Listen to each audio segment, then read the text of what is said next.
the expression is. We will continue to broadcast our work group sessions for our broader public to make sure that they stay informed on the work that we are doing. I'm excited about today's essential question. We're gonna not move on, but we're going to shift to a different topic. We have spent a great deal of time talking about finance and funding and how that relates to the work of our schools as they look to provide the best quality education to our multilingual learners. Today is about accountability. That's an important element as well. You can't ever design the perfect accountability system because there's always new policies, new problems, but you look to get it right. And fortunately for us, we have several places across the country, both from our federal federal Department of Education on down on what accountability requirements are. And ESA brought in new requirements, but every state has its own flavor on how it holds its schools and school systems and itself accountable for educating multilingual learners. So today's essential question is, how can Maryland's accountability system promote transparency, improve outcomes for multilingual learners at all stages of the language development? And notice that last part, that's a very important piece in that. We have students who, again, we know most of our multilingual learners are born in the US and they are identified early. Most of our English language learners are in the elementary grades. What does accountability look like in those grades? And then we have English language learners who are still struggling to get reclassified, right? Our long-term ELs. And then we have those who are newly arrived and at various points, whether it's be secondary or middle, and what does accountability look like for them as well too. And so keeping with our same structure, we have invited, I'm excited to invited a researcher who's very passionate about this issue and has done great work on this. And so we have invited her and her team to present their findings on the work on around English language learners. And then we'll look at existing in Maryland, what's happening and what's going on. So we have a great panel of school-based practitioners to talk about how they use the accountability data to service ELs and what if they could design one from scratch, what would they want? And ultimately, that's the exercise for today for you. What kinds of elements do we want to keep? What do we want to recommend changing, etc. And then we'll also do a 101 on our current accountability system with Chandra Hazlett, who's our assistant soup, and Matt from our research team will present all the components on it, because we should understand what makes up our accountability system today and what is it, what if we're going to evolve it, what are we working off of? Anything I missed, team? If not, we can go to our guest. Yes. So I am really happy to introduce Dr. Thompson from Oregon State University and Dr. Umansky from University of Oregon. So today they will share research performed in collaboration with the Oregon Department of Education on the need to report outcomes for 4 categories of students. They are current ELs, former ELs, ever ELs, and never ELs. And they will also talk about potential policy implications on reporting on these 4 categories of students. They also recently published a journal article on the same topic titled Improving Understanding of English Learner Education Through an Expanded Analytic Framework. And I think we shared these documents with you when we sent out the meeting invite. So with that note, Dr. Thompson, please take it away. Great, thanks so much. It's great to be here. So I'm Karen Thompson. I'm an associate professor at Oregon State University. It's a privilege to get to share with you today some of my work. And I just wanted to let my colleague, Ilana Umansky, introduce herself too. And then I'm going to present and we'll both be able to answer questions and along the way and at the end. So you want to just say hello, Ilana? Sure, yeah, just echoing Karen's big hello and gratitude to be here today. I am an associate professor at the University of Oregon, so just an hour or so away from Karen's university. Yeah, so I'm going to go ahead and share my screen, and what we'll be talking about today is as you heard, work that's evolved over many years in collaboration with our colleagues at the Oregon Department of Education. Our friend and collaborator, Josh Ryu, unfortunately couldn't be here today, but we're happy to share our work on with you. And so I'm just a little bit about my how I came to this. I'm a former bilingual teacher. I was a teacher in a bilingual program in California for a long time, and then I moved to Oregon and do work still in teacher education in our ESL endorsement and dual language specialization program, but then also do work in policy. And so this work is bringing some of those different strands together. I'm going to start with just an overview of our proposal, elaborating a little on what you heard, and then go through some definitions, and then we'll get into more of the meat of what we're saying. So we are arguing that the English learner category is relatively unique. Some people have referred to it as having a revolving door because many students start out classified as English learners, but the majority attain English proficiency and are reclassified. So that makes it challenging to report and use the group for accountability purposes. So to address that messiness, we argue that states and districts should report information for the current EL group, students currently classified as English learners, former English learners, all students who were classified as English learners earlier but have been reclassified, and then the combined group of current and former English learners together, which provides a stable group to look at over time, which we refer to as ever English learners. And then finally, for comparison purposes, the group of students who were never classified as English learners. And I'll review these definitions one more time because you'll hear me use them throughout our presentation. So we're talking partly about reporting and then also accountability. As governed by ESSA is trickier right now. States and districts can immediately begin reporting on using these categories, and Oregon has done so in many cases. But to alter accountability requirements takes a reauthorization of ESEA. So that can't be changed right now, but we'll share some ideas about what we could potentially work towards in the future at the federal level. Though, of course, there's room for innovation at the state level for state level accountability. So just to review one more time, when we say current English learners, we mean, unsurprisingly, students currently classified as English learners. When we say former English learners, we mean all students previously classified as English learners. So not just monitored students, students recently reclassified, but all students who have been reclassified. And then ever English learners, again, we mean current plus former. And then never English learners, students who were never classified as English learners. And I just wanted to point out that that includes students who were identified as speaking a language other than English at home on a home language screener, but were considered proficient on the screener at school entry. So never English learners is not necessarily monolingual English speakers, but students who are never classified as English learners. So I'm going to talk a little bit about the present circumstances and then talk about uses that we see for this expanded analytic framework. I'll walk through 6 different uses, and then we'll talk a little bit just briefly about how Oregon has implemented it and share some policy implications. And then have hopefully some time for questions and discussion, but feel free to chime in with things you'd want me to clarify along the way. So for present circumstances, I'm going to start off with just some data about the numbers and proportions of current and former English learners. So as I said, I worked in California before I came to Oregon, and California has long reported data about former English learners. But when I got to Oregon, there was no flag for former English learners in the state data system. So the state was they had a new strategic plan for English learners, and one of the items was to identify best practices for English learners. But they had no way of knowing who the former English learners were and how they were doing.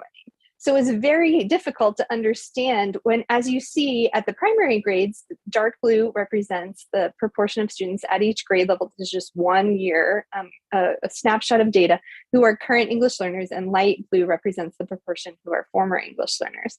So, as we heard in the introduction, at the elementary level, there are lots of current English learners. That's where most of the current English learners are. But by secondary, former English learners outnumber current English learners. And so it's really hard to understand best practices when you don't know how this very large group of students is doing. And it would be interesting to hear more about whether Maryland can identify former English learners and what this looks like. But I would say the rough shape of this graph is not unique to Oregon. We see similar things in California and other places that former English learners far outnumber current English learners by the secondary grades. Then when we think about present circumstances under federal law, as many of you know, there's a really confusing mixture of what English learner means under ESSA. The allowable student groups for different indicators under ESSA's accountability systems vary. So for academic achievement, states can include current English learners plus recently reclassified students in the English learner category. But and ESSA increased that to including students for up to 4 years after reclassification. Some states do that, some states don't. Some states do a shorter time frame, so that's confusing. Then graduation also can vary. The English learner group can include current ELs, students who were ELs at any time in high school, which is what it is in Oregon, but that can vary by state. But then for other academic indicators, particularly, for example, for growth in academic content areas, only students currently classified as English learners are in the English learner group. Similarly, for school quality or student success measures, only current English learners are in the English learner group. So what English learner means for the different indicators varies. Of course, only current English learners are in the progress towards achieving ELP indicator because they're the only ones taking the English language proficiency assessment. But it's just really confusing for stakeholders to understand what English learner means when it can mean all these different things. Then, both in reporting and accountability, we see different, and research as well, we see different frameworks that people are using to understand opportunities and outcomes for multilingual students. The most typical is comparing current English learners to non-English learners. But here, former English learners get lumped into the non-EL students, which is can lead to confusion and misleading inferences. Then, as I mentioned when talking about the academic achievement indicator under ESSA, sometimes current English learners and monitored students are compared to other students, but that's only true for academic achievement. And there are inconsistency of interpretations and variation across grades and usage.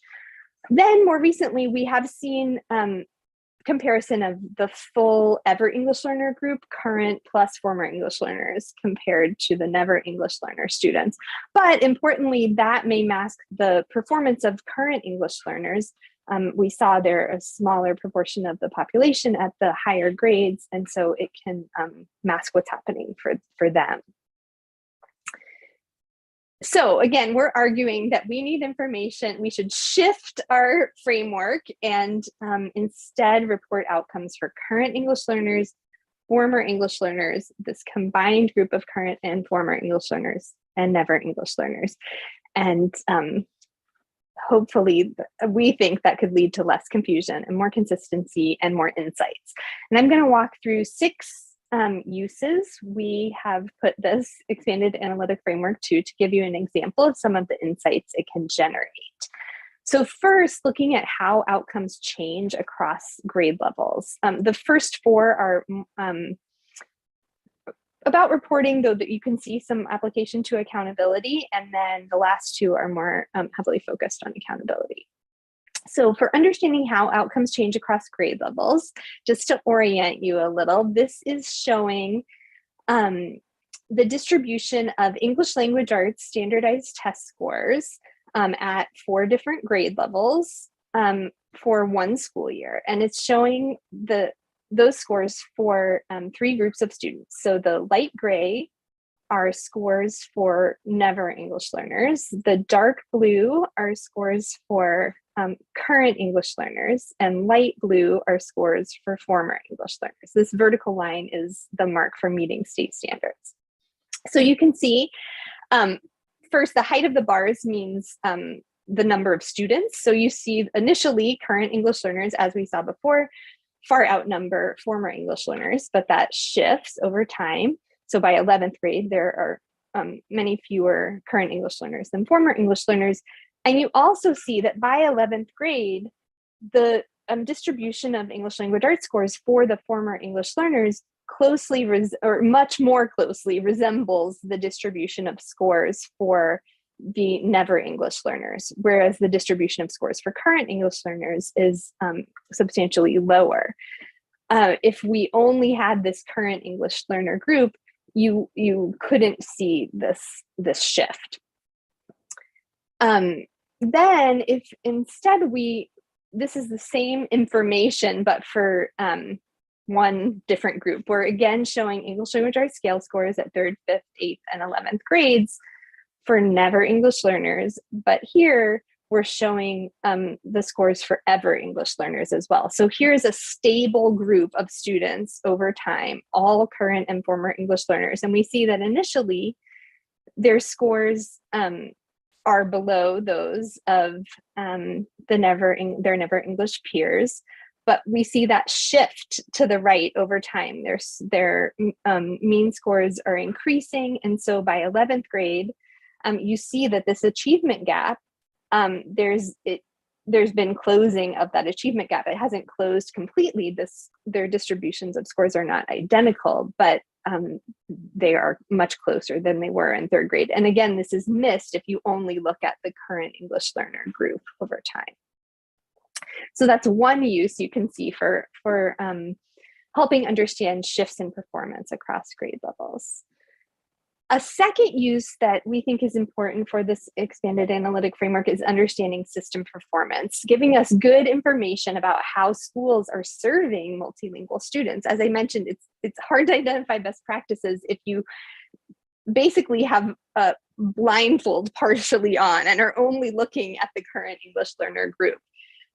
So graduation rates are an important metric for ESA. They're important for public reporting. Here, we're just simply reporting graduation rates for the 4 groups we've been talking about. And I want to show you what we learned from that. So it's very concerning that in 2016-17, just over half of the students, the current EL group, were graduating within 4 years. At the same time, it's really useful to note that 80% of former English learners are graduating within 4 years. And again, that group is much larger than the current EL group. And actually that 80% graduation rate is higher than the 4-year graduation rate for the never English learner group. So former English learners are graduating at higher rates than students never classified as English learners. And because the former English learners outnumber current English learners, when we combine those 2 groups, the graduation rate for the combined group is much closer to the graduation rate for never English learners. It's still lower, and it's important to note that there's still important needs to attend to improving graduation rates for the current EL group. But it's also important to know that schools and districts and the state are serving students in ways that are leading to former English learners graduating at high rates relative to even higher than their never EL peers. So the next use I want to talk about is understanding where intervention is needed. And here I'm going to talk about 2 indicators that could be used as school quality metrics under ESA. or equity indicators, we could also call them. Oregon has considered using a discipline indicator in its ESSA plan. It currently doesn't, but we were interested to look at, for example, what do we learn by looking at the percentage of 6th through 8th graders with at least one suspension or expulsion for these 4 different groups. And here we see the percentage of current ELs who were suspended or expelled at least one time in middle school was 15%, which is substantially higher than the percentage for never English learners. And former English learners had a lower rate of suspension or expulsion than never English learners, suggesting that it's really, again, the current EL group where intervention is needed. However, for a counterexample, if we instead look at 9th grade on track metrics, which in Oregon, the 9th grade on track measure, which is part of the ESSA plan, is whether at the end of 9th grade, students have earned 1/4 of the credits they need to graduate. In this case, we see again that current ELs are only about 2/3 of them are on track to graduate at the end of 9th grade. But in this case, a lower percentage of former English learners are on track to graduate at the end of 9th grade than never English learners. So here it suggests it's not enough to only intervene with current English learners, but that we might also need to provide additional supports to former English learners to ensure that they're on track to graduate, whether that be outreach from counselors, making sure they're enrolled in the classes they need, extra instructional time, things like that. So without reporting in these different groups, we wouldn't have the insight that former English learners might need attention here. Okay, and then the last use of this expanded analytic framework that I'll talk about related to reporting is understanding reasons for patterns that emerge. This is a lot of information to digest at once, but all of this, including this one slide. But here we're looking at the percentage of students in special education. We've heard concern from practitioners, I imagine this may have emerged as an issue in Maryland as well, about students who are dually identified as English learners and also identified as having a disability. And we compared by grade level the proportion of students in these 4 different groups who participate in special education. And we do see strong overrepresentation of current English learners in special education, with over 30% of students at some of the secondary grades being dually identified. However, the proportions of former English learners in special education are lower than the proportions of never English learners.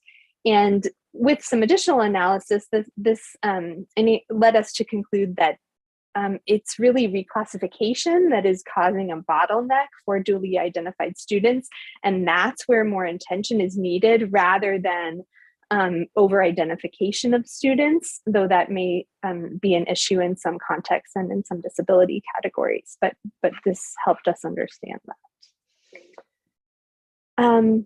Okay, now I'm going to shift to accountability systems. Oh, I see some questions or comments in the chat. I'm going to look at that really quickly to see if there's anything I should touch on right now. Yes, I'll come back to these. But the exit criteria for former ELs in this data set, yeah, thank you, Ilana, for answering that question. Anything else that I should talk about before shifting towards accountability? We can take your the questions and such towards the end. So okay. You're in a good rhythm, so we don't okay. I just saw there was sort of an explosion in chat. It always happens. It always happens with the group, but they're just getting loaded up. That's all. Yeah. Okay, great. So now another issue that Josh really brought to our attention is how using only the current EL group for accountability limits the inclusion of schools and districts for identification for supports and interventions. So particularly in Oregon, and this may be the case in Maryland as well, especially at the high school level, there are many schools that have a small number of current ELs and therefore don't meet the minimum N size to be given a rating for accountability purposes. So they never have the opportunity to receive any supports or interventions. So Oregon provides accountability ratings for high schools. We're taking high school as an example, with at least 20 students in particular subgroups. And we did a thought experiment to say how many schools would get ratings if we also gave ratings for the former EL group, for the ever EL group, and the never EL group. There are only 67 of Oregon high schools that get accountability ratings for the current EL group, but 124 would get ratings for the former EL group because they're just more former ELs. And I'll walk through a little more about what that might mean. So again, proceeding with this thought experiment, again, not allowable under ESSA currently, but helping us think about the future. If we did give high schools ratings, in this case for graduation, what would those ratings be for the current EL group, the former EL group, the ever EL group, and the never EL group? We see that schools would primarily get low accountability ratings for their current EL group. And while many schools would get high accountability ratings for graduation for their former EL group, there are some high schools where former ELs are graduating at rates less than 67%. And right now we're missing that. They're not a group, so we're not seeing that. Those schools will never be flagged for supports and interventions on the basis of their former EL performance. Similarly, ever ELs, there's a real range. Some schools have high graduation rates for their ever ELs, some have low, but we don't know that because it's not a current group used for accountability purposes. So these are just four actual high schools in Oregon as examples, and what their ratings would be for these different groups if we did give ratings for these different groups. Sorry, somehow missed this. Okay. My point is just that although all of them would have a low rating for current ELs, right now, School A, it has medium or high ratings for its other groups. But as I was saying, there are also schools like School D that have low ratings for former ELs and ever ELs. And if we only look at the ratings for current ELs, we miss that maybe these schools need different types of interventions, because here it's really the current EL group that is experiencing challenges, not graduating at high rates. But here it's across multilingual student groups. So there might be different kinds of interventions needed. Okay, I'm briefly going to talk about how Oregon implemented this and then some policy implications, and have couple minutes, I hope, for questions. So basically there was a window of opportunity with an ESEA flexibility waiver prior to the passage of ESSA, the creation of a state EL accountability system, and also leaders who were advocating and interested in shifting to look at these different categories. It took collaboration across multiple offices such as IT, Title III, equity and accountability, and support from stakeholders, including community-based organizations and partnership with researchers like us. But Oregon already had the data available to create flags for these different groups. So using just the regular Title III data collection with the EL exit date, that created the former EL flag, which then enabled the creation of flags for all of these groups. And now Oregon routinely reports information for at least the current, former, and never group in a variety of contexts, and is moving towards fuller implementation. And then in other states and districts, as I mentioned, California has long provided information about current and former English learners. And I just have a link here to a recent report from Chicago where they also include information for these four categories. At the same time, I want to acknowledge that there still is a lot of confusion, because sometimes the same labels are used to mean different things. So in New York, every ELL basically means what we're using former EL to mean. In some cases, such as Massachusetts, they report data about assessment outcomes for former ELs, but really they mean just monitored students within 4 years. So there's lots of room for improvement and evolution here.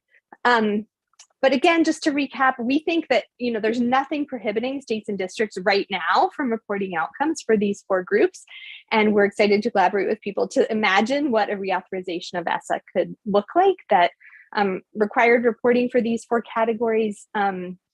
We think that current reporting practices perpetuate deficit perspectives, don't let us compare across grades in sensible ways, and don't show us changes in performance. And similarly for accountability, when we only look at the current EL student group, that also perpetuates deficit perspectives, doesn't show us the efforts of schools and districts fully, and masks the performance of a large number of children, and excludes a lot of schools due to small n sizes. So I'm grateful for the opportunity to share this work. Our contact information is here, and I know you have a packed agenda, but if there's time for questions, Ilana and I would be happy to answer them. There's always time for questions. And so thank you for the presentation. So I'll look at some of the chat and see if we got to some of them. So one was just, what's the exit criteria in Oregon? And I believe Dr. Umansky answered that. So I don't know if anyone has a follow-up question on that question. If not, I'll keep going. Next one was, is it known what are the types of categories for the disciplinary actions? Is that a question you guys can address? Yeah, Josh constructed that, and I believe it was any suspension or expulsion, but I don't have more details beyond that. Got it. But it's something that we can, like, you can get, basically. You can break it. Yes. Not no. Yes. Got it. And then Connor, I think it's just him asking like a nerdy thought-provoking question. He said, would be interesting to break these data out to see if there are correlation between LTEL and dual identified students. And so just to see on that one slide where you showed that relationship. And so is there anything else you would add to that, Dr. Thompson? Yeah, I both in Oregon and in other work in districts, we have looked at the proportion of students who would be considered long-term English learners who do qualify for special education, and it's often quite high, in some cases above 50%, and that's part of, or further evidence that there is this reclassification bottleneck for dually identified students. And one thing I have been collaborating with people in Oregon on, and I'm struggling to think about in the current policy environment, is what are reasonable, equitable, useful, what should reclassification criteria be for dually identified students? What does it mean to demonstrate proficiency in English if you have a disability that impacts your listening, speaking, reading, or writing? The U.S. Department of Education has a very clear line that students must have a proficient score on an English language proficiency assessment. And yes, there can be domain exemptions, but I think it's worth thinking together about what a more individualized reclassification determination could look like. And I know some states have tried to put pieces of that in place. I'm thinking Pennsylvania, for example. I don't know a huge amount about their reclassification process for students with disabilities, but yeah, those are just a few thoughts. And then I think then just comments. Anjali, it looks like your hand is up. What is your question? Quickly, thank you, Dr. Thompson, for the presentation. Very thought-provoking. Just a couple of questions that I think are extremely important regarding how we're going to conceive of accountability. Obviously, accountability has 2 elements to it: accountability for students versus accountability for institutions. I think for institutions, trying to make the performance of ELs look good from the point of view of a state is obviously great. However, I think the key here is for us to really zoom in on the actual performance of ELs. And while I love the idea of us zooming in on these classification categories, I think I might need a little more evidence for why we need that third category of ever ELs. And the reason why I raise this issue is, first of all, there is a permanence attached to that label. Language learning, as we know, is an evolving act. However, to say a student is an ever ELL suggests a certain permanence, a certain foreverness, that they're always going to be language learners, which I, as a linguist, would have severe issues with that, because there is a point when proficiency is acquired. So that, I think, is highly problematic because language is dynamic. But what I also feel is that if we were to subsume the ELs with the exited ELs, we would be missing kind of important information for funding purposes. And in other words, you'll be ending up averaging out the performance of the exited students with the EL students. And while that might look good from the point of view of the state, in terms of funding, we're missing out. Like, for instance, it was only in that category of the suspensions that we were able to zoom in on the fact that both the recently exited students as well as the ELs needed intervention. However, if they were put together in that category, that important interventional fact would have been missing. So I get the extreme importance of identifying English learners and exited students. I'm not entirely convinced about the subsumption of the two, because I do believe that performance outcomes are going to be averaged out, and we're going to miss on very key important data, particularly for regarding SES. So we already know that in high SES schools, exited EL students will outperform even never ELs. And that might be reflected in that subsumed category. And so you end up with the low SES ELs never ever getting the interventions that they need.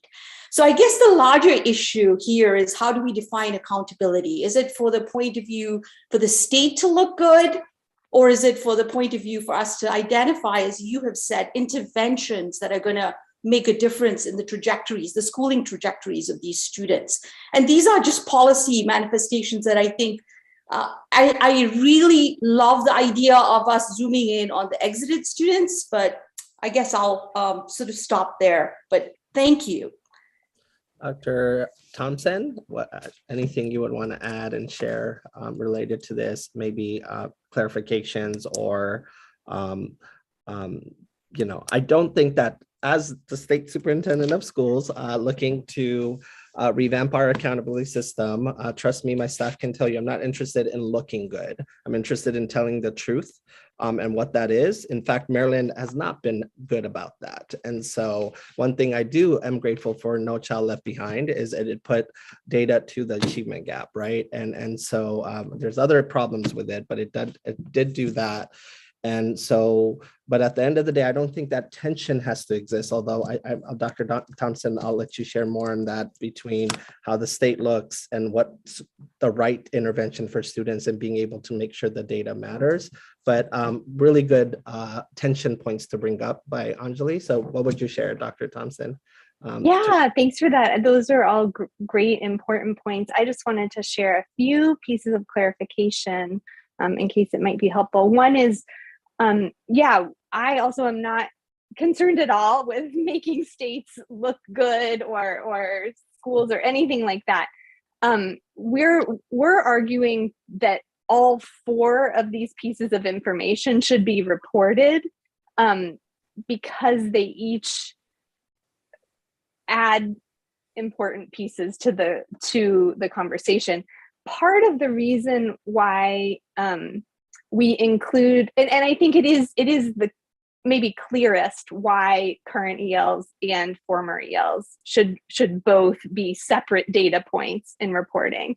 I just wanted to make 2 points of why we have suggested that the Every EL group can also be helpful in addition to the others. One is that, for example, when identifying schools for supports and interventions, some schools only would get ratings if we included the full group of current, of the combined group of current and former, just because their N size will only be large enough if current and former are both counted. Otherwise, they would never get any kind of support or intervention or rating.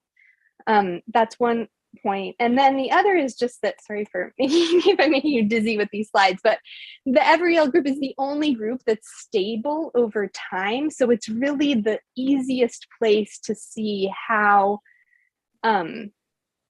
achievement gaps shift across grade levels. Again, we think it's really important to continue reporting outcomes for the current EL group. And in fact, we think making the current EL group really mean just current ELs rather than some different number of years of monitored students as exists currently would make it even clearer and more compelling and informative. But the every EL group, because it's the only group that is stable over time, is really where we can see change in performance over grades. I don't know if you had anything else, Ilana, that you wanted to add about that. And your hand is up still. So do you want to ask a follow-up, Anjali?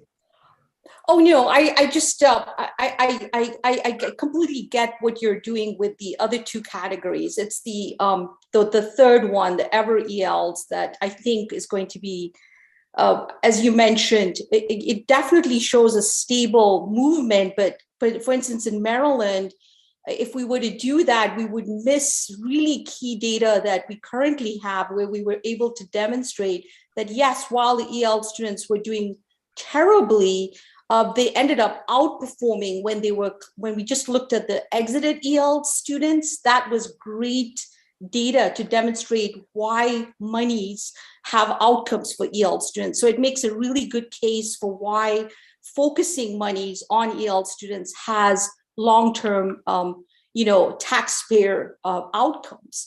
But when you subsume them together, you're going to end up with averages, so you're not able to make that case. So I completely agree with you with the stable data, but I feel it misses the dynamism of the recently exited students, which could work in favor of funding for the states and for the students. But I love the idea of small EL populations having a need for some intervention, and maybe there should be some way to kind of add recently exited students in the category of monitoring for funding, if that's the only reason why this is being proposed. Thank you. Yeah, and some things can be a combination of it's in the accountability system, but it's only report only versus added to something. I think sometimes you just got to put a spotlight on something because what gets measured gets treasured. I can tell you, I think there's 3 former California teachers in this room today, including myself and Laura from Wild Lake High School.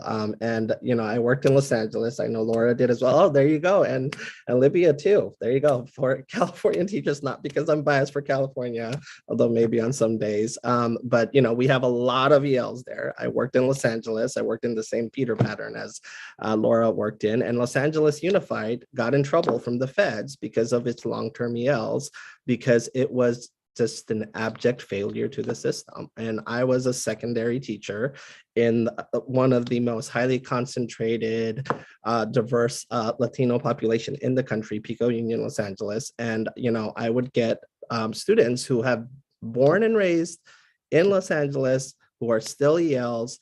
And it's not because of, on the linguistic side of things, it's because of an abject failure of the system from teacher to teacher and system to system. And I'm not going to blame the teacher, ultimately blame the system that is LAUSD for just failing them. And by the time they get to secondary, they're just stuck into low level tracks and other things. So that reclassification thing was very important to me. Like, we need to get them reclassified before they leave middle school, because the high schools are going to start sorting them. And so I do think we need to do pay attention to long-term ELs. What that looks like in the accountability system, that's a different question. You know, reclassified students do really well. I mean, absolutely well. You know, I'm coming from Texas as well. They outperform native English speakers in so many regards. But when a system fails to reclassify students that it's had for multiple years, you need to lean in, and you may need more resources, but you also need some level of an accountability stick as well to be able to apply that pressure. As someone who was happy when Los Angeles got sued for that reason, because it made a massive difference for our system. Anyways, I see another hand up, Shelley. Hi, thank you. Yeah, I completely understand as a former high school ESOL teacher what you're describing. One of the concerns that I would have, though, I really like this idea of tracking every ELs. We saw in Anne Arundel County when I was the Title III coordinator that our exited ELs, which are basically ever ELs, were outperforming in 3rd and 4th grade on MCAP in English language arts, right? But that data was really not elevated or shared publicly because in a sense, it sort of made our other students look bad, right? So there is really an optics concern there that comes into play at the district level when you start sharing out that data, like, oh, wow, these kids who used to be in the ESOL program are outperforming kids that were never in the ESOL program. And so it's certainly something to think about of how that's going to be communicated and what the expectation is for districts.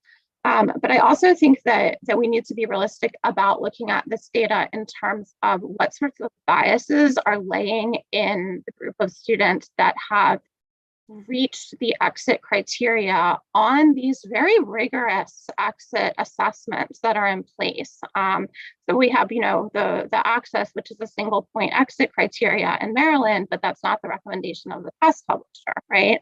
And so when you have a group of students that already perform very well on standardized testing, then you're having a group that have met that exit criteria, and then we're reassessing them on standardized testing. These are already kids that do well on standardized tests, right?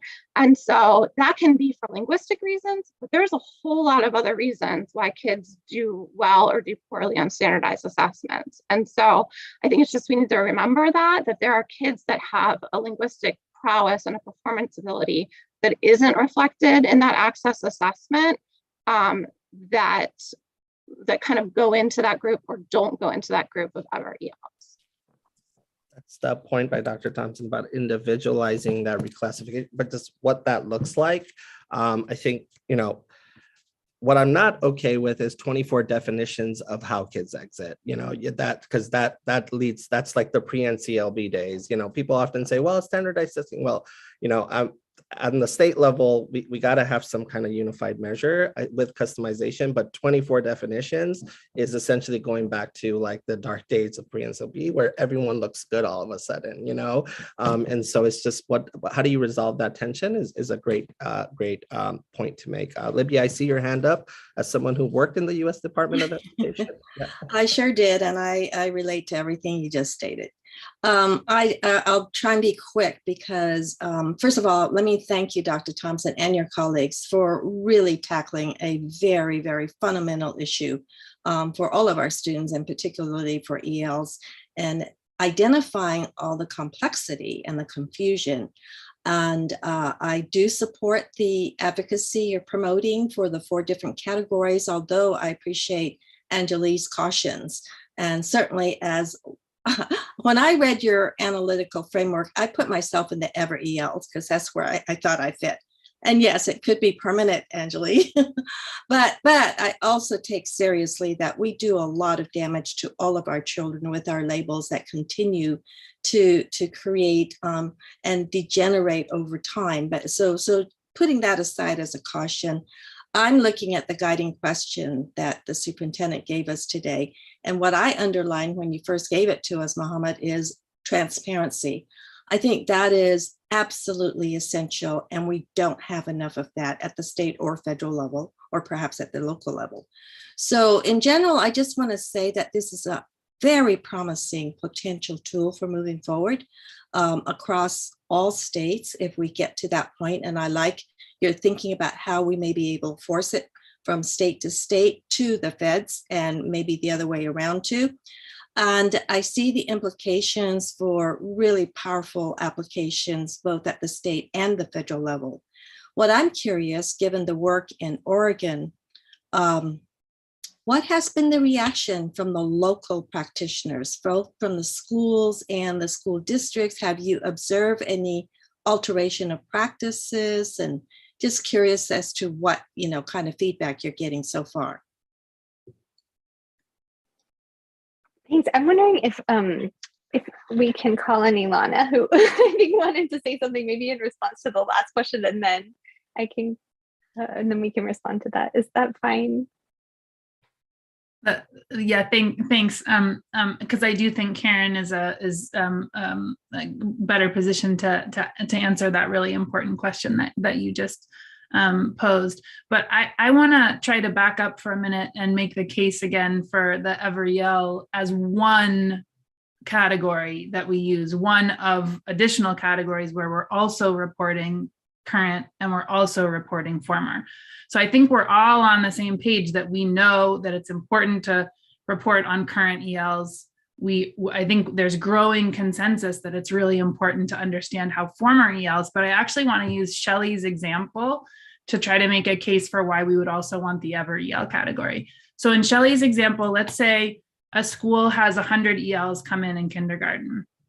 This school is not being very successful with their ELs, and 5 of them are reclassified in 3rd grade because these are, hyper motivated, really good test takers.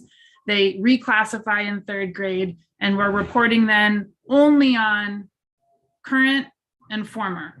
Well, the former ELs are going to look really great, right? And the current ELs maybe not so great. Now we've got a school that also has 100 ELs come in kindergarten.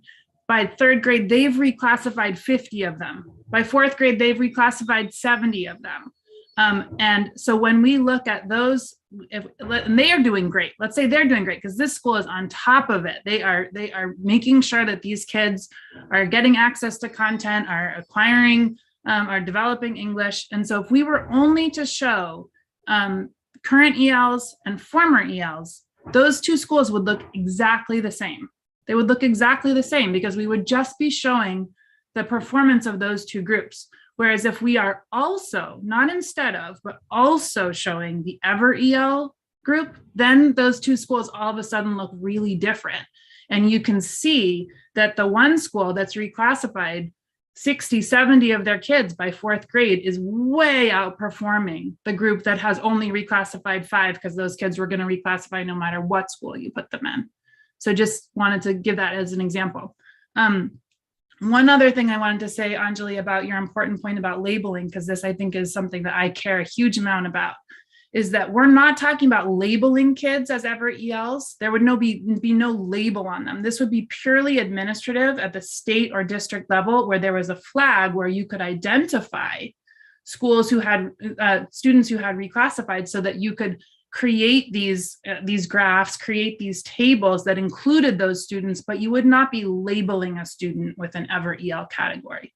So just wanted to clarify that. Okay, and with that, I want to pass to Karen, because I think that is a really important question about sort of the local response to this. That's very helpful with the example with the 100 kids.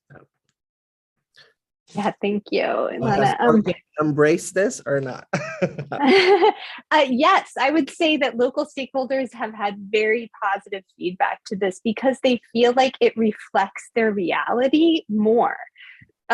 They are teaching multilingual students who fall into, all of these groups. And before, I know as a former teacher, I felt very frustrated by the NCLB regulations in effect at the time. And we hear teachers saying this and district administrators saying the same thing here. So I think, the fact that when Oregon released its graduation ratings this year, the media was reporting and stakeholders saw in the media being reported, yes, there are concerns about the current EL graduation rate. Those are very important.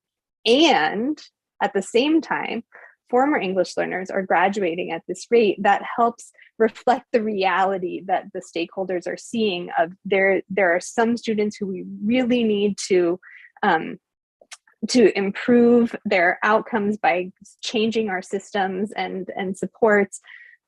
And there are students, and as we can see, from the N sizes, the former EL group is large. There are lots of students who we hadn't been able to have their outcomes. No, we knew them as educators, but that wasn't part of the media reporting. So I think there's been, it's helped also secondary teachers in particular know, or at least have the potential to know, who their former English learners are, so that they can think about what support might they need in ongoing language development, although they're not receiving designated EL services. Common Core standards and related standards make every teachers of language and literacy. And so what does that look like? Who can benefit from that? So I'll stop there. But. Angela, you had your hand up. I won't move on as the chair if you have something quick. Okay, very quickly, just a couple of questions. One last thing is about double counting. If we're going to be counting the ever ELs, that's going to take away from the group of the so-called never ELs, or what we might call mainstreamers. So ultimately, for a lot of schools, that also will change graduation rates, because you can't count your recently exited as graduating separate from. So that becomes another issue. It's going to lower the graduation rates of your overall group, which currently are now being counted with ELs. And just the last idea of labels. Ula, I appreciate what you said about labels, but inevitably labels find their way into mainstream parlance. And let's all remember the limited English proficient student that ended up becoming the federal classification, and it hasn't gone away. So I think labels are important, and that ever in there might have to be reconsidered. I mean, language learners might be sufficient, but the everness of that, I think, will inevitably end up becoming a label. And I'm not predicting it will be, but we have precedents in LEP students. That was the federal classification. Thank you. I'll keep it short. Thank you, Anjali. Dr. Umansky, Dr. Thompson, any last words? We really appreciate you. And as long as I say this to all of our guests, you got to let me bother you again as we, continue to compile our report and think about what we want to do. And so we have 100,000 ELs. It's the fastest growing. It's growing fast, and they're both in the core of Maryland, but also in the shore and many other parts. Some places the end count is only 30 kids. Some places a whole lot more. I think Portland has about 50 or a little over 60,000. But any last words for us for today before we move on to our next presentation?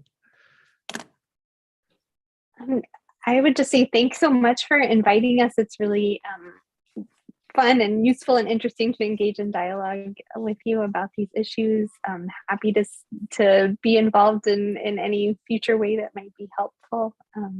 Yeah, thank you. Thank you both so much. We really appreciate it. It's very thought-provoking, so we really appreciate it. We love that this is a really nerdy group and loves policy, so thank you so much. And with that, we'll move on to our next group. So we're going to invite our assistant soup over all of our accountability work.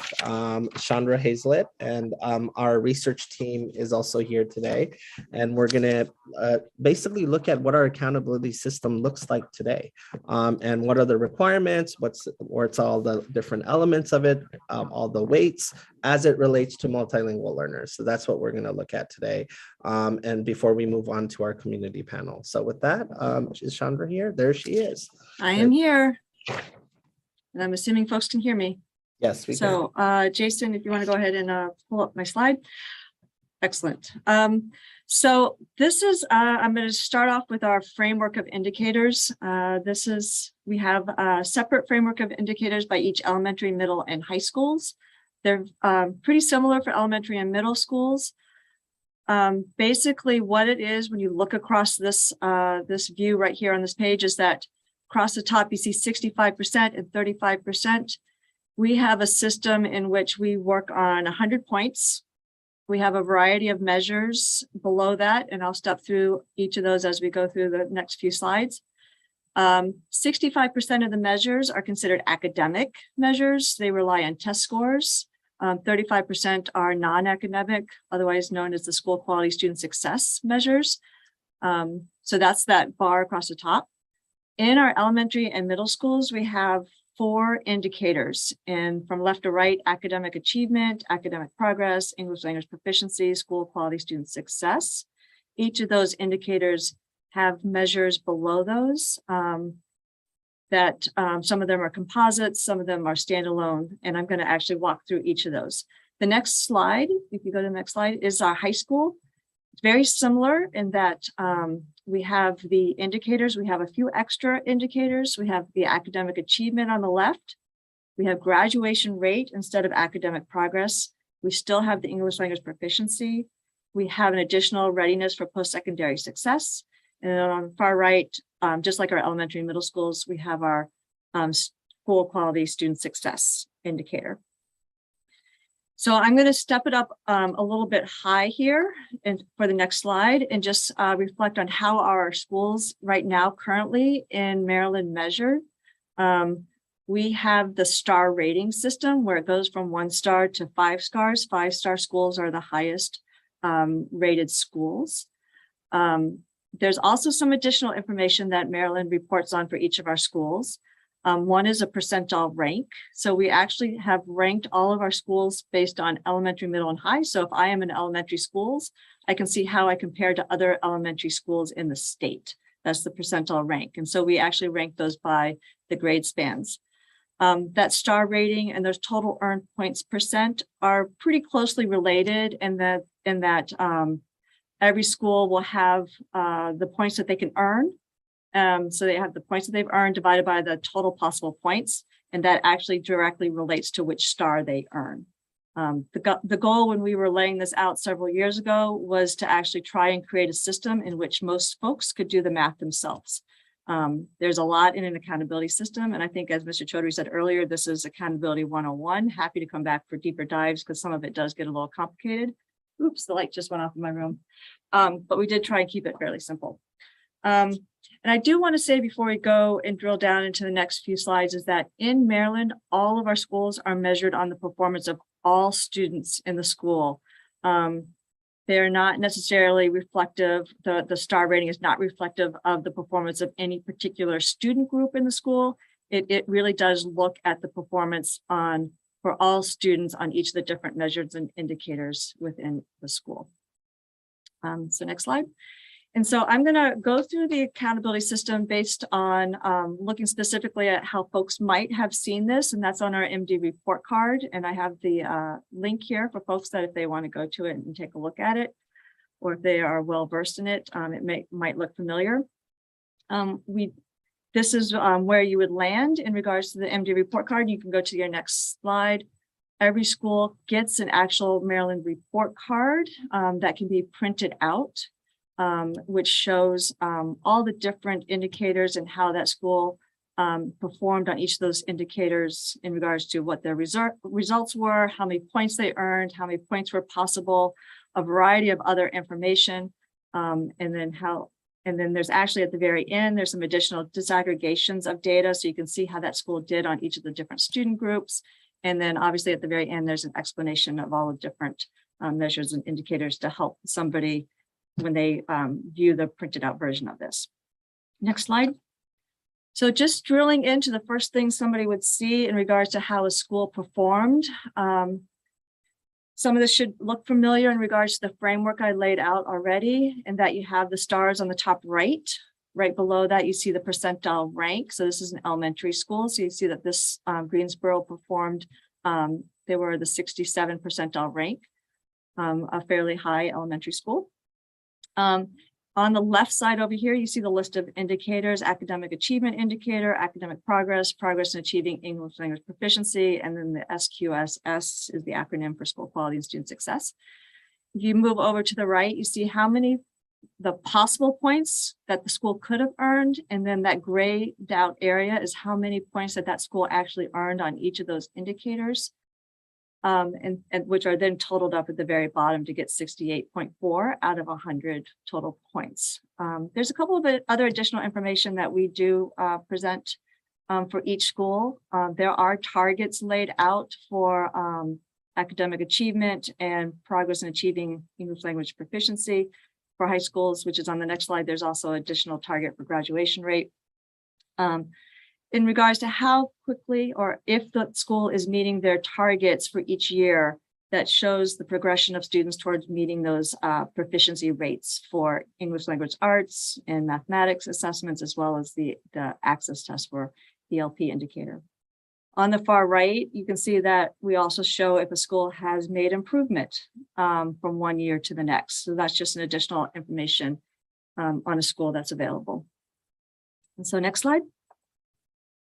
So this is was there a high school? Thank you, sorry. So this is a view of a high school. I just wanted to show that there was a graduation rate here and then the readiness for post-secondary success. And then the next slide. So this is just drilling into the academic achievement indicator. So this specifically looks at English language arts and mathematics. This is what is required in the Every Student Succeeds Act. We do look at current ELs plus 2 years in Maryland. So those are reflected in this achievement indicator, and that was determined by quite a bit of stakeholder engagement in regards to, do we keep it at current ELs or do we go for the entire 4 years? We decided on the middle ground of 2 years. There are a couple ways that we look at the data in regards to whether or not the student group is meeting proficiency, but then we also average how those students are doing on each of the different performance levels for a different view of the information on the performance of students in a school. This school earned 18.4 out of a total possible 30 points. Next slide. Just as a reminder for folks, the Maryland Comprehensive Assessment Program, even though the academic achievement only looks at ELA and math, we also do assess students and report out on it on the report card website on science and social studies at grade 3 through 8 and once in high school. And of course, as you probably already know, we do assess English learners annually in grades K through 12. Next slide. So looking at the academic progress, in Maryland, we actually have this, we use the student growth percentile for math and ELA. We also have added in a credit for well-rounded curriculum, which kind of gets at the addition of science and social studies assessments into the accountability system. This is where Esol allowed us to put those other assessments into the accountability system. And so we have put them here under this credit for well-rounded. I have a couple of slides that kind of step into each of these different measures. If you go to the next slide. This is a slide that we have used to kind of give a high level look at what SGP is and the concept of academic peers. So in Maryland, the growth measure is not about how high or how low the student's current score is, but rather how much learning the student has shown since the prior test. So for example, on the right-hand side, you see these students in green. This is a group of students that are considered academic peers in year one. They all scored about the same. We don't consider student groups at all at this point. The academic peers could be any student across the state that scored similarly, like if they scored 725 in year one, they're all considered academic peers. Then we take a look at how much those students grew in the second year. And we actually just rank them over to the right. Those are those little blue students over there. And for example, that SGP of an 87 really just shows that that student had 86% of their they scored higher than 86% of their academic peers. And so every student in the state that has those 2 years of scores will get an SGP score. The school is measured on the group of students that are in that school. And we take the median of those SGPs to get the school measure. The next slide. So I mentioned the credit for completion of a well-rounded curriculum. It's a little bit different from elementary and middle school in Maryland. So in elementary, it looks at the percent of 5th grade students that have earned credit in social studies, fine arts, physical education, and health, as well as the percent of students scoring proficient or higher on the state science test. Middle school is a little bit different in that it looks at the percent of students scoring proficient on science tests, the percent of 8th grade students earning credit in ELA, math, social studies, and science courses. And then we're also going to be including social studies in future years as we're rolling that assessment out this year. I do want to say we heard from stakeholders, particularly around English learners, that they were not getting the full breadth of the well-rounded curriculum. And so we made sure that we were adding the fine arts, physical education, and social studies and health in particular in elementary schools based on a lot of stakeholder feedback. Next slide. So this is the graduation rate, just highlighting that we have the 4-year and the 5-year, recognizing that some students take that extra year in high school to graduate. So we do have both of those measures. This one is the current ELs in Maryland currently, as noted as a question previously from Dr. Thompson. All right, next slide, please. So English language proficiency. This is obviously new for ESSA, and it really does raise the awareness of just the need for schools to make sure that their ELs are progressing towards English language proficiency. It is 10 points of our accountability system, or 10% of the accountability system. So I know that schools do pay attention to this measure. And we've also had, when we were presenting it in regards to policy decisions, a lot of conversations about what the insight should be. Maryland did land on a fairly low insides of 10, primarily to ensure that as many schools as we could that had English learners were included in the accountability system. So we do have quite a few schools. We have about 790 schools right now that are being held accountable, which is a fairly significant number of our schools when you look at the data. All right, next slide, please. So readiness for post-secondary success, this is specific to high schools. High schools do not have the academic progress, so the credit for well-rounded curriculum is where is found in this particular indicator.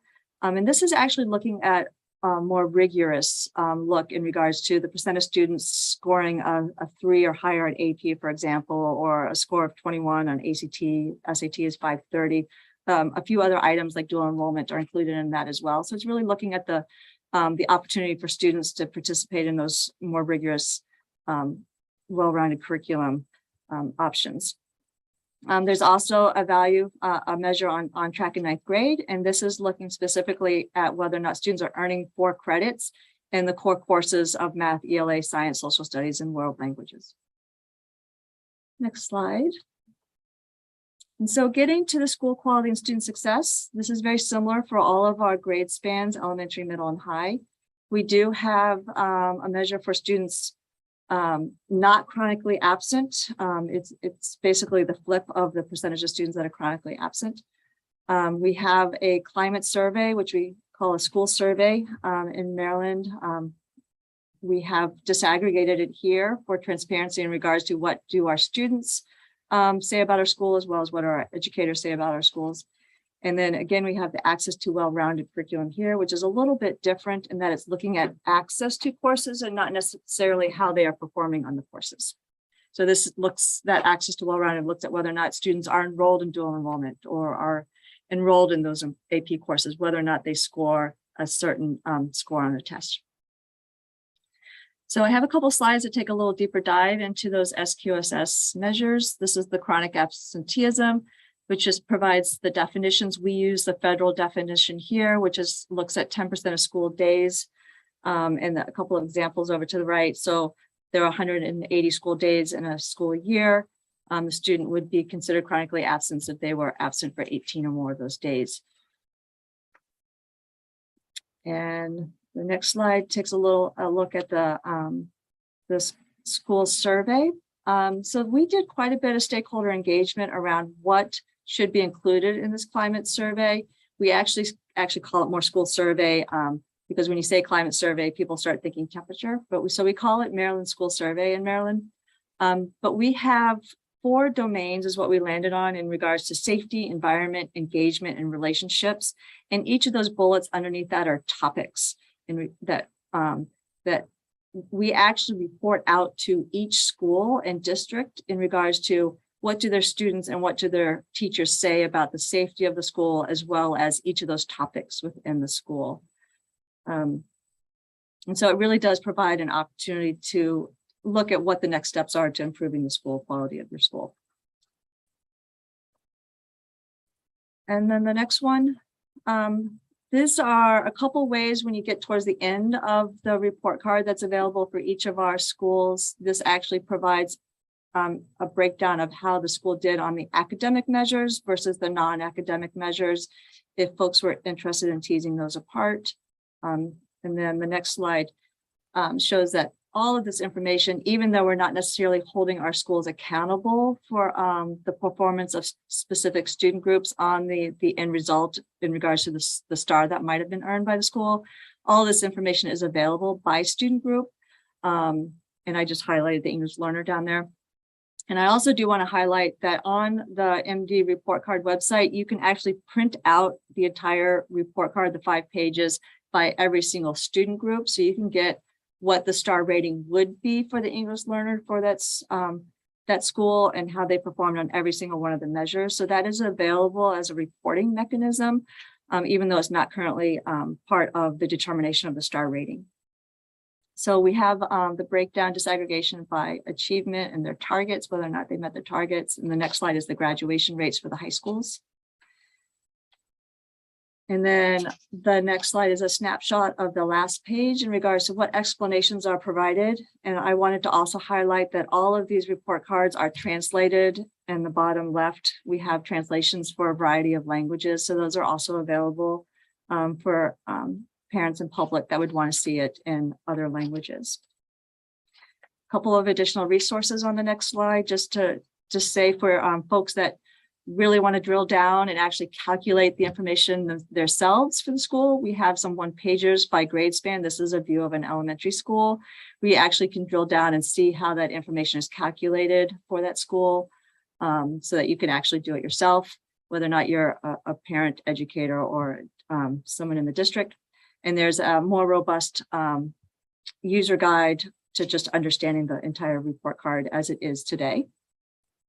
The last thing I'm going to end with is another reporting mechanism that may be of interest, and that is a measure of equity. So there is a one-pager on the report card that explains it, but if you go to the next slide, I'll just show you what it looks like when you go to the report card. This is an actual view of the data. So instead of just comparing the data by student group, we actually have taken a step further and take a look at the performance of the student group, in this case, the English learner. How the English learner for that school did on every single one of the indicators, and then compared it to the non-English learners as well as the all students in that school. So it just provides another view of the performance of the different groups within a school that can inform policy decisions. And I think that is the end of my presentation. I know that Matt following me is going to provide a deeper dive into some of the data around this, but that is Accountability 101. And happy to take questions, Mr. Chaudhry, or we can wait till after Matt's presentation. Your choice. Any quick questions on this? If not, we can go power through the data dive on what on certain aspects of how our multilingual learners are doing, and then you can aggregate the questions with Chandra and her team. I think that might be the best way to go about it. Let's do that, so that way we can kind of stay track on time. So why don't you jump in, Matt, and then we'll aggregate the Q&A round, because I want to make sure our panel also has adequate. Okay, thank you. Next slide. So we're going to take a look at how English learners score on the accountability system in Maryland relative to their peers. We did this by analyzing data from the 18-19 school year, and this is because the last year that school accountability was fully calculated prior to the pandemic. We're going to look at this by comparing the school level percent of points earned by English learners against that percent for non-English learners. And just 2 notes about how they're calculated. So English learners include the reclassified English learners, except for on the graduation indicator. And we're excluding schools with less than 10, as Chandra noted, except for the graduation indicator, which has a minimum size of 30. So next slide, please. So I'm just walk through each indicator and measure. And you'll see two bars. The bar on the left that's blue indicates the percent of points received by English learners, and the green bar is for non-English learners. So on the academic achievement indicator, we see it at each of the elementary, middle, and high school levels.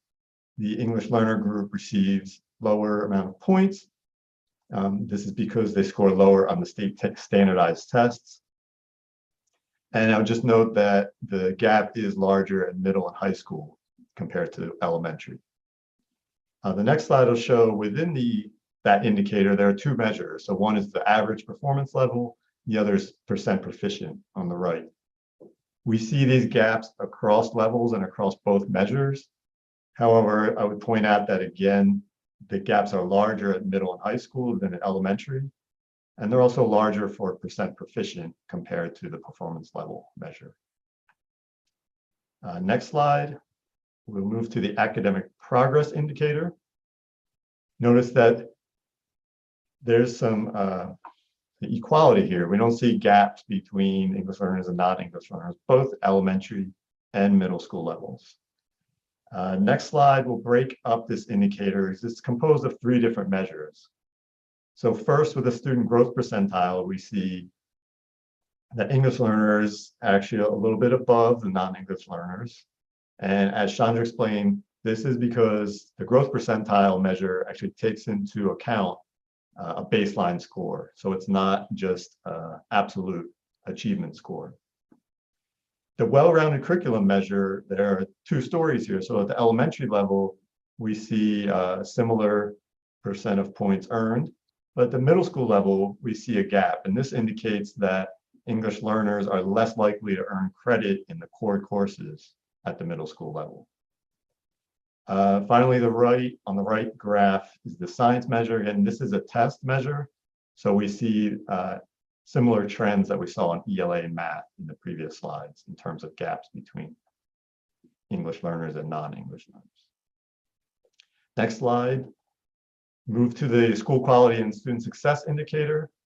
And again, at the elementary and middle school levels, we don't see gaps between the two groups, but when we move to the high school level, we see that English learners are about 15 percentage points below non-English learners. And the next few slides, we'll see why that is, because again, this indicator is composed of a few different measures. So if we can go to the next slide. Thank you. One is a chronic absenteeism measure. And so again, we see the similar pattern, elementary and middle, there's no gap, but the high school, we do see a gap. So this indicates that English learners have higher levels of chronic absenteeism at the high school level, but we don't see that in the elementary and middle school levels. Next slide. The school survey measure, we actually see that English learners are basically, they're reporting more positive perceptions of their schools at all levels, but particularly in the middle and high school level, where we see the blue bar is substantially higher than the green bar. And then the next slide will show you the access to well-rounded curriculum measure within that indicator. And here we see that elementary level, there is no gap between the two groups. But at the middle and high school levels, particularly at the high school level, we see English learners are less likely to have courses or opportunities beyond the core courses. Next slide. Graduation rates. Again, on the left, these are straight graduation rates, so this shouldn't be surprising. English learners have lower graduation rates than non-English learners. The 4-year measure and the 5-year measure, there's a slight difference. With the 5-year measure, there's a smaller gap, but it's still on the order of almost 30 percentage points. Next slide shows us the readiness for post-secondary success indicator. This shows that we can see gaps in the overall indicator on the left, and then each measure in the middle and right set of bars. And these show that English learners are less likely to be on track in grade 9 by over 30 percentage points compared to their peers, and less likely to achieve other benchmarks in high school by, again, about 30 percentage points. And this last category include such things as AP, IB scores, SAT, ACT, and so on. Then the next slide is our summary. So back to our question, how do English learners score in the Maryland accountability system relative to their peers? The table shows the 5 main indicators. So on none of those indicators do we see English learners scoring higher than their peers. There are 2 indicators, the academic progress and the school quality and student success indicators, where English learners score similarly to their peers. But on the remaining 3 indicators, we see English learners score lower than their peers. So that's the end of my part, but happy to take questions. All right, so let me look at the chat to see if I missed anything questions wise. One is there data? So Chandra or Matt, you can both tackle these questions. Is there data available when assessments are administered in students L1? Also, is there any data that disaggregate for LTELs?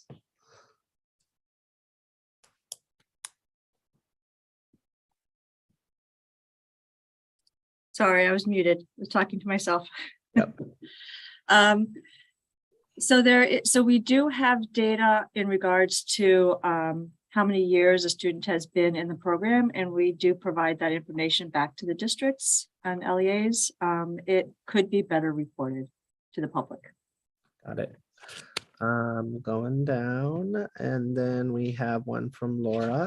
Am I correct that these data points define English learners as current ELs plus 2 years after reclassification, and non-English learners are everyone else?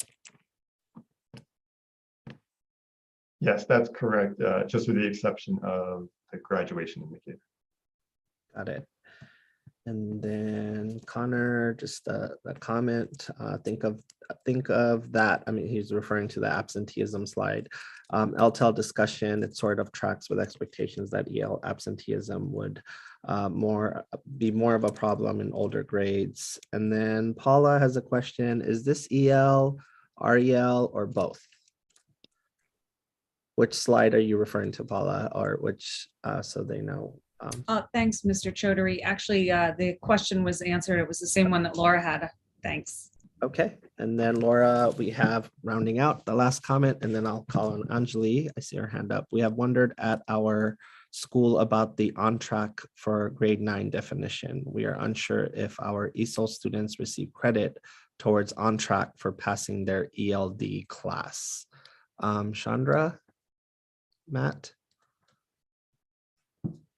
So I can start, and then I don't know if Ilhe or Susan wants to chime in, but I know we did quite a bit of work when we were first rolling out our accountability system to have our ESOL students earning credit and being placed and identified in the correct courses.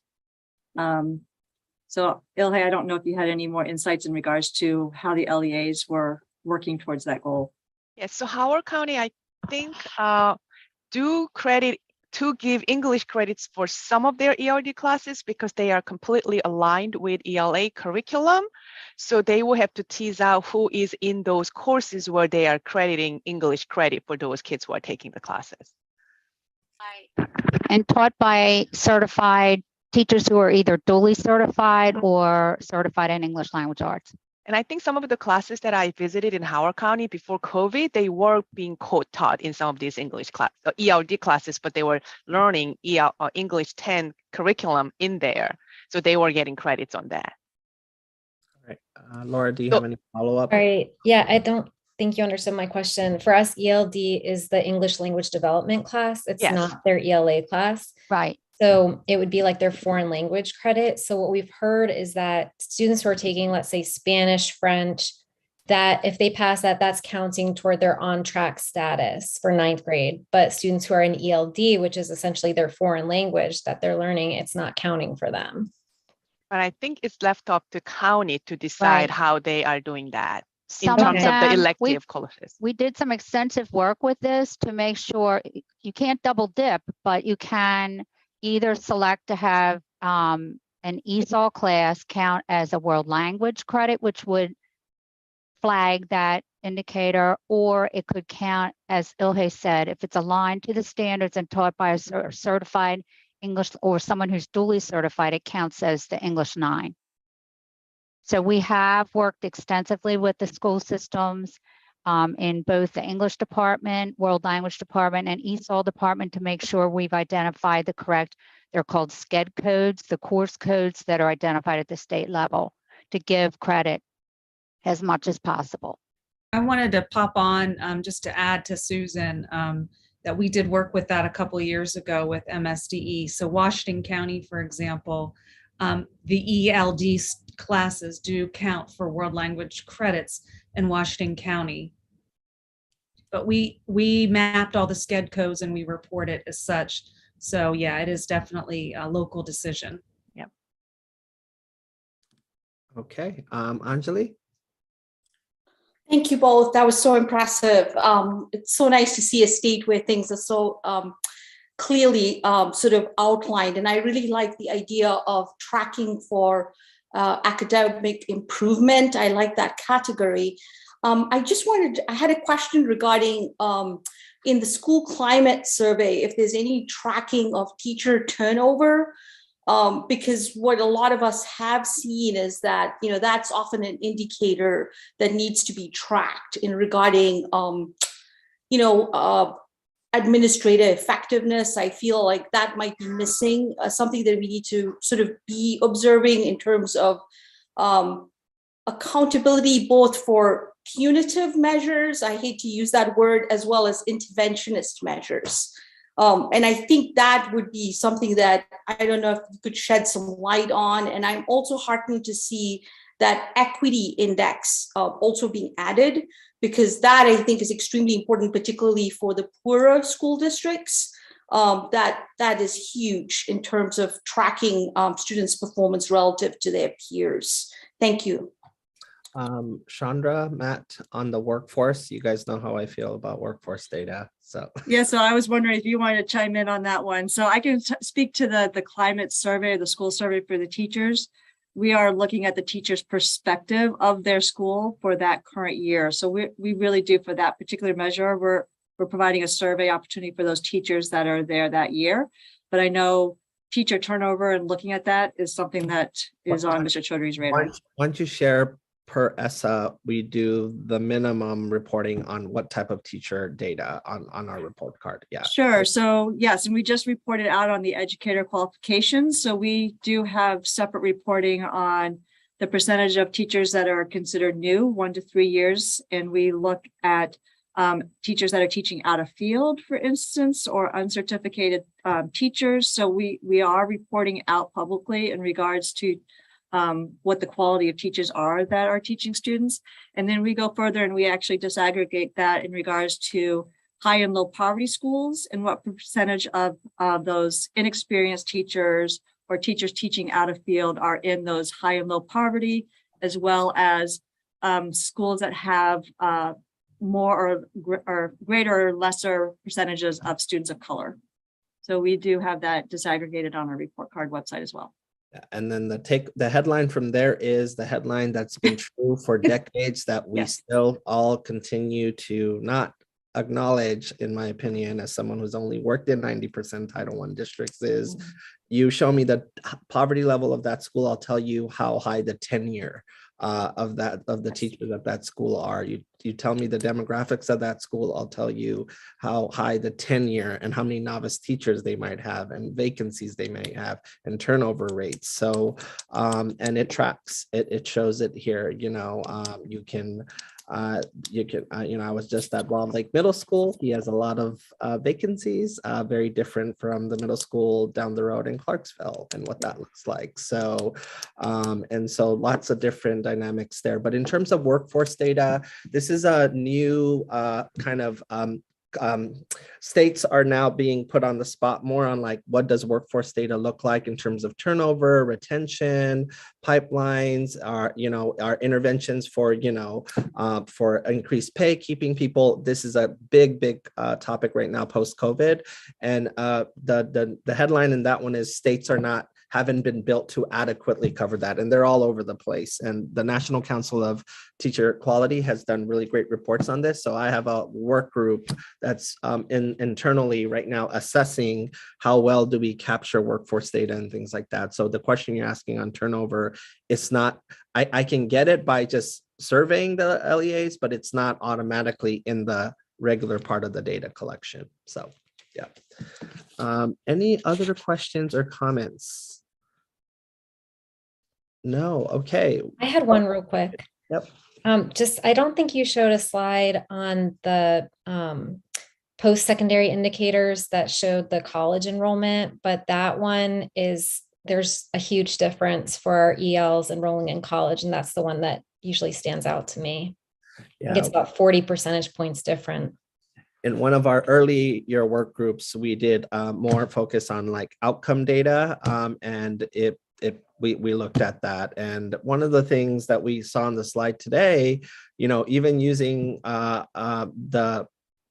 understanding that those who are reclassified are pulled in with the non-ELs, but those who still have have the multilingual label on them, they're not even getting access to the well-rounded curriculum. I mean, you saw that gap in high school, so they're less likely to get CTE, less likely to get other things as well, which is a major problem looking at us here in the face in Maryland in terms of what we think we need to give them more of and give them less of. So that's something to look at as well.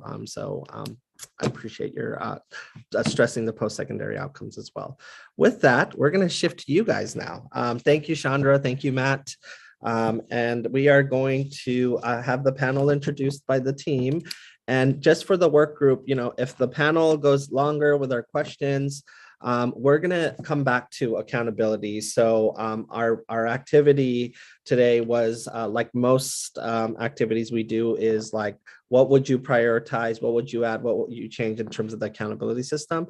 But I don't want you to think that if we don't get to it today, we're not going to get to it. So we can come back today if we just go over with this panel, because we have a really great panel today, and I'll have the team introduce them. And I really thank them for their time. They are on the ground practitioners working each and every day to get it right for our multilingual learners. So with that, team, you want to introduce them?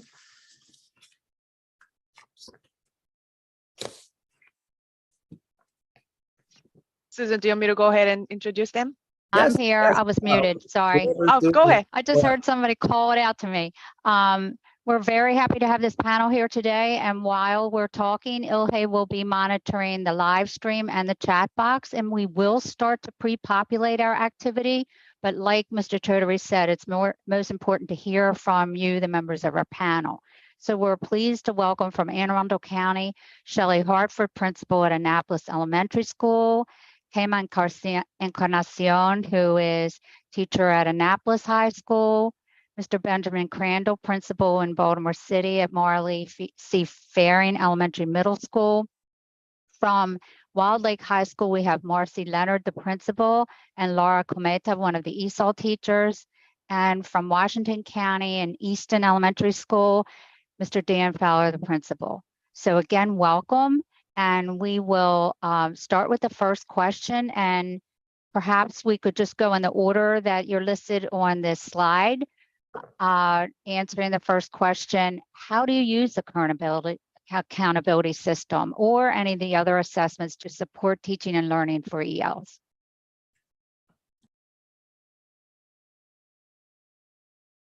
Shelley? I think that one of the most useful things at the school level is having some data that tracks over time to see our English learners' progress. So the elementary level, we look at like the growth over time. I'm altering on the name of the document, growth to target, that we used to have that we would look at. And I think that's really interesting to see, like, okay, if they're coming in like at a proficiency level 1.9 in kindergarten, and then they're 2.6 in first grade and a 3.1 in third grade, like if they're on that trajectory of growth, that's really important, because we look at that and as we place students and make instructional decisions about like time with the ESOL teacher, whether the ESOL teacher is going to co-teach and push in, and how much extra support that child might need. We also use that when we're doing like our CDM, our collaborative decision-making process, when we start to look at potential for identification of additional support services. That data point is super important for us. In terms of the overall account, like the state accountability system that Chandra was saying, I mean, I don't really know how super useful that is at the schoolhouse level for making instructional decisions. It really is more for me answering to the powers that be. It's not really necessarily a driving point of conversation in a Title I school like mine, where year after year teachers are just accustomed to kind of being on a list or having 1 star or whatever the thing is of that moment. But the data points that we can have that really give us information about that child and their growth over time, so that we can really hone in on what that child needs, is probably the most useful thing to us.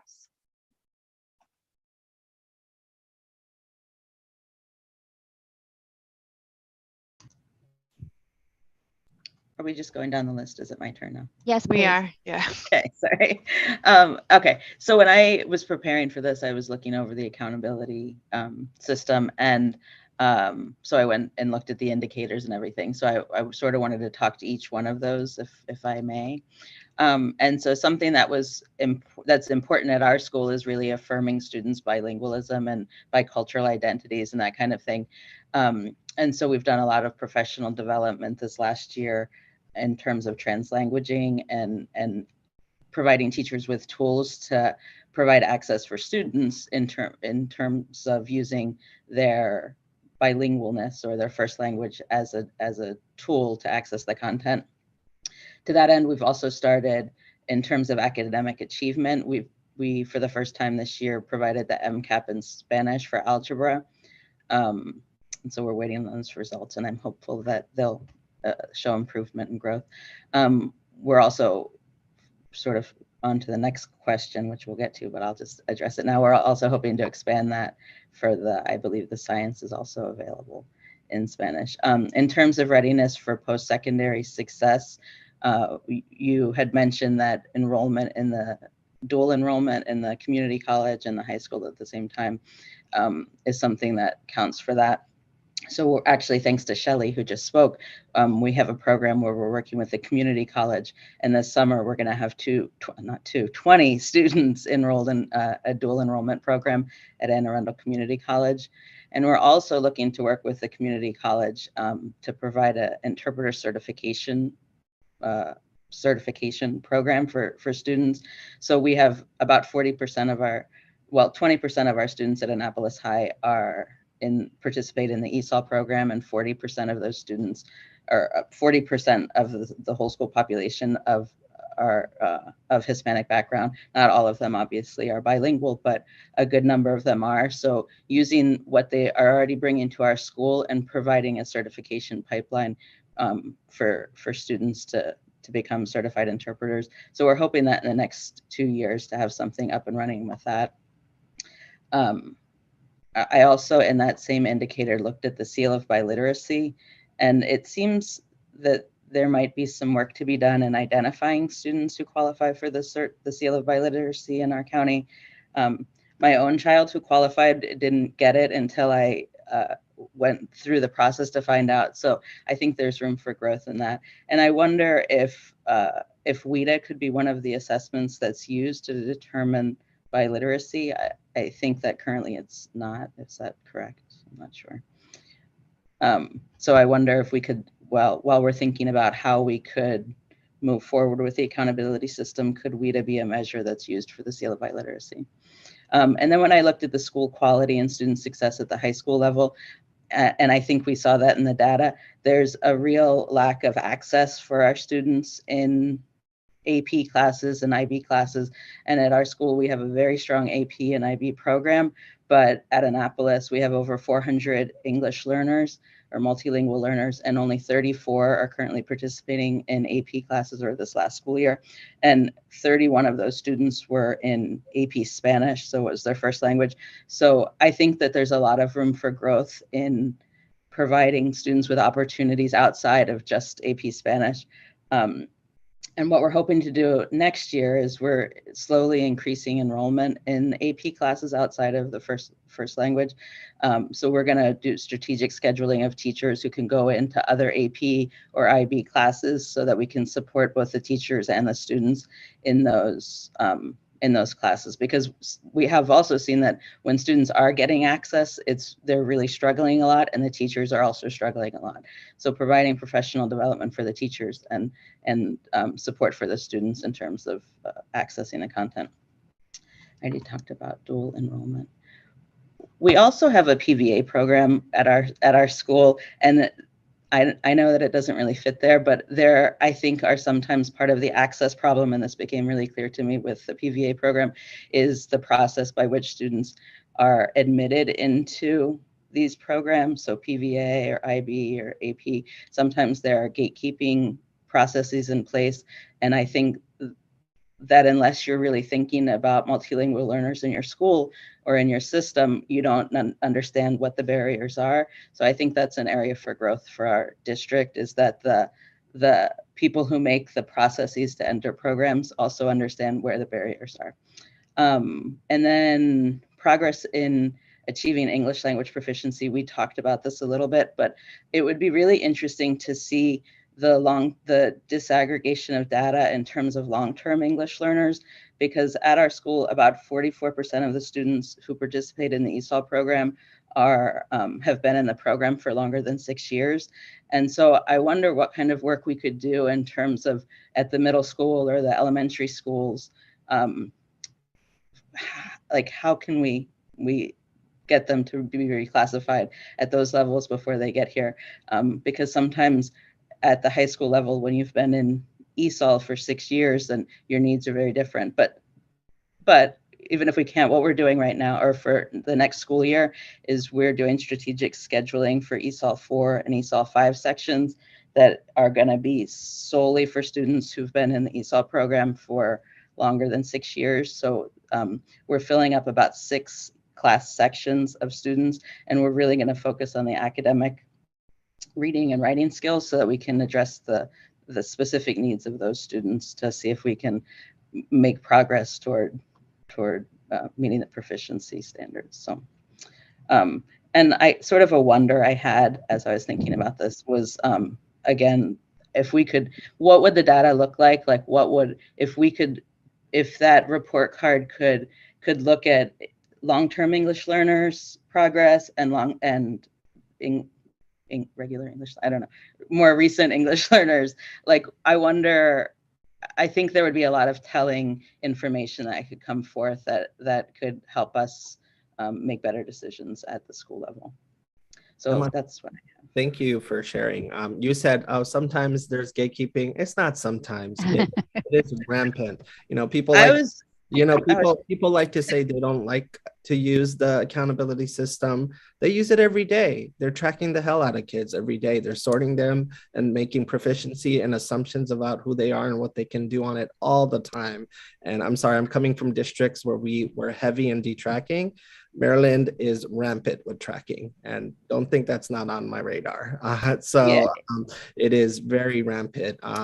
It's not even following the original goals of magnet schools. They've turned into they've resegregated and become their own selective academies and on the public dime. So so I heard you guys using a lot of different components of the accountability. It's just not in the way people talk about it, but in terms of also thinking about how to do this work well. So I appreciate you sharing that. But, you know, people often say they don't use it, but they use it all day, every day to sort kids and track them and define what they can do when we're not telling them to track, right? But they are. And our systems do this every single day, especially at the middle and high school level. It starts to, and it happens early, especially systems that don't universally, for example, screen kids for gifted and talented education. Or, those kids end up going in different pathways as early as elementary schools. I mean, so it's work to be done, but I don't want to get off track on my rant on that one and how I feel about that. But with that, let's go off to our next person, Benjamin. Hi, I'm Marie G. Faring in Brooklyn and Baltimore City. We're about 38% ESOL population. Just thinking about data, we've traditionally only had access data. So this is my 8th year as a principal, and just coming in, I was just kind of like, all right, here's their levels. And we'd access once a year. And that really was not helpful information at all. It was not useful in making decisions about instruction for our ELs. This year, Baltimore City's implemented the WIDA model. So we have some beginning of year to end of year. So we have some good data about where kids are moving and which categories of WIDA they're moving in. That's been more helpful, but I think Shelley hit it when we talk about longitudinal data. I don't know that we have an expectation about a trajectory for students. And I think that directly leads to our long-term ELs. So our students coming in pre-K and they're leaving my school in 8th grade. And I'm wondering, how were you with us from pre-K to 8? And we didn't get you out of ESOL. And I think that's something where, we're looking at, if you come to us at pre-K, you should be out of ESOL by 4th grade because you're coming in at a point where we're teaching you the basics of literacy and you're getting the instruction you should be getting. And that's where we're seeing most of our kids come out of ESOLs in 3rd, 4th, 5th grade. If they go past 5th grade, we get into 6th, 7th, 8th. That's where we start to see kids, really hitting those long term. So I think if we have that longitudinal data, particularly at the student level, and gosh, our ELs are all so different. And I think that's something we don't do a good enough job talking about with schools, is the characteristics are just so different. So a student coming in with no English, but has been in school and is on grade level in Spanish is a very different student than a student that's coming to us that has not been to school regularly and is not on grade level in Spanish. So I think just looking at all those different characteristics, but I think there has to be some base level longitudinally over time that we're looking at and getting an idea of, okay, if you come in at a 1 in kindergarten, this is our expectation for you 3 or 4 years down the road. If you come in as a 1 in 7th grade, that's going to look like a very different trajectory. And I have no idea what that looks like. We struggle with our 7th and 8th graders that come in as 1s or 2s and really moving those students. So I think that would be very helpful because once we have that data, we can set some expectations. And if we have expectations, then we can set accountability. But right now, I don't have a sense that we have a good idea of what our expectations are for our ESOL students and what that accountability is for it. Just touching on the report card, we moved from a 2 to a 3, which we're happy about. A couple of years ago, I think 2019 was the last year we had the report cards. But I think that's more of a reflection. If we do the small things right, that kind of takes care of itself. So there's some things, the well-rounded curriculum, we have to be really thoughtful about, right? So if we're not offering computer science to 8th graders, that's a problem. But really, we're thinking about the things we're doing on a lower level should be driving that report card, and the experience of our kids every day is really going to make a difference on that, as opposed to some kind of high level decisions from that piece. The only other thing I'd add is I really just so many interesting observations and ideas and questions from this conversation. We often, we track our non-ELs and our ELs. We're always looking at that data. I don't know that we do a good job of looking at our students that are former ELs. So I have 20 students up from, we had 5 come out of ESOL last year. We had 20 this year. I don't know that once they're out of ESOL, I don't know that I'm really looking at them anymore. So those 20 students, we had a ceremony. We're excited that the families came down. We're excited to see that growth in the number of students that are leaving our ESOL program. But I haven't given thought to what happens with them next, because they mentioned deficit perspective or deficit thinking. We're immediately right back to all the other ESOL students that haven't moved out. And I think I can certainly be more reflective about what that path is for kids that come out of ESOL and what worked well for them. But we go straight back to that ESOL number, and that number doesn't tend to change because those are the students that are still there. So I'm going to give a little more thought, almost to like a cohort. So that cohort of students that comes in pre-K, K, or 1, how are we doing overall with that cohort of students, and looking at them as they move out of ESOL and the students that are still in ESOL. But again, that longitudinal data and those trends are super important. Thank you. Hi, good afternoon again. I'm Marcy Leonard, the proud principal at Wild Lake High School. And I won't want to repeat things that amazing colleagues have said. And also Laura Comet is going to speak next, and she is way smarter than I am. But just if it's okay, also in the interest of time, if I could maybe just shift to that second question real quick about revising the accountability system. One of the greatest challenges that we see is that opportunity for students as we look at the high school level, on track in grade 9, graduation rate, and post-secondary indicators. Those are the key drivers for us. And if you think about particularly those last two, a lot of it comes down to the why for students behind, particularly for our newcomer students. So we have far fewer of the LTELs and many more of the newcomers who come to us with just enough time to be able to earn a diploma, or not even enough time to earn a diploma before they age out. And how do we best serve those students, and how can we measure the accomplishments of those students within an accountability system that only looks at earning of diploma and things like SAT and ACT, and even completion of career technology programs, where when we have a student who is 17 or 18 isn't going to be able to hit that space, but we do need to be able to look at the supports that we are providing for them. And then the other piece, I just wanted to double click on what Laura talked about earlier with the on track for grade 9. The core 4 are fabulous, but that world language being the 5th and only 5th option for students to be able to be identified as on track for grade 9. For our students who we are still determining whether world language is going to be the most appropriate pathway for them, if there were other options, which would include the required technology education, fine arts education, or even including the career technology education options, in addition to or in lieu of the world language, I think that would allow us to get, again, back to the why for our EL students, of why they are engaging in the academics they are and why they're taking the courses they are, to be able to both prepare them for post-high school life as well as to work towards that diploma. So thank you for the opportunity to share that. Thank you, Marcy. I took a lot of notes. Laura? Hi. If I could just add on to that, I think that the work we've been doing at our school has been driven by the school improvement plan. And so ELs are one of our target groups that we have not been reducing the disparity enough. So with Marcy's leadership, we've really been focusing on our special ed and our ESOL groups and looking at the first instruction, the high quality instruction that the teachers can do within their class to engage those students, so that they don't have to repeat classes or do other interventions that would take them out of the, the track that would get them into AP and career pathways. The main problem we've been trying to provide some professional development at our school to help the teachers with that first instruction. But in Maryland, a lot of our teachers have never had an ESOL or an EL type of training or anything required when they were a pre-service teacher.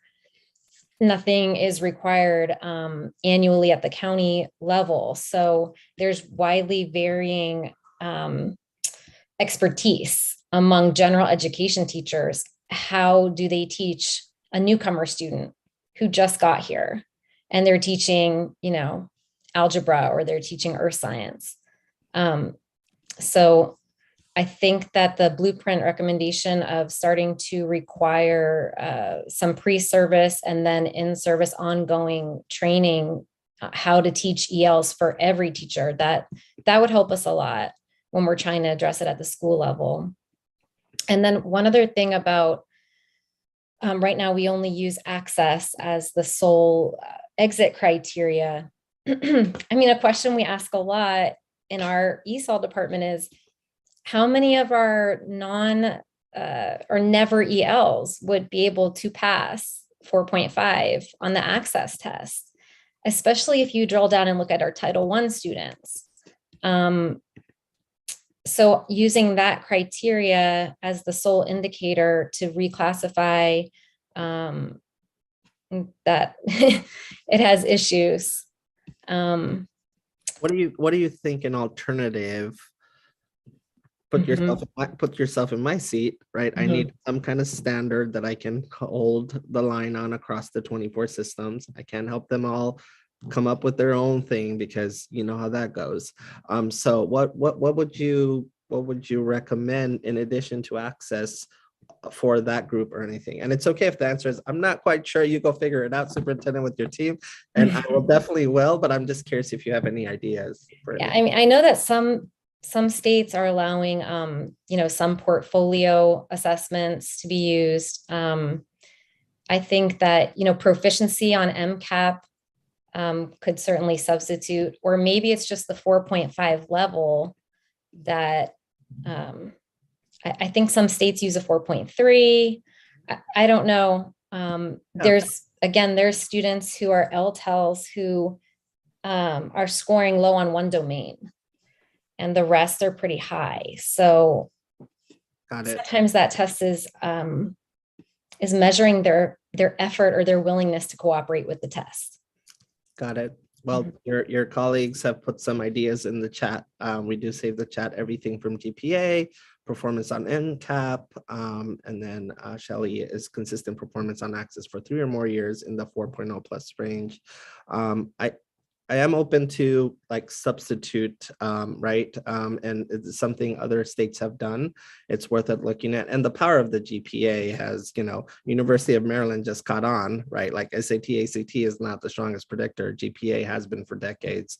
And so we have some of that picking up, and we should be able to see that also all the way down to our middle and secondary schools when GPA starts to mean something in their lives. So I appreciate you pushing us. Did you have anything else?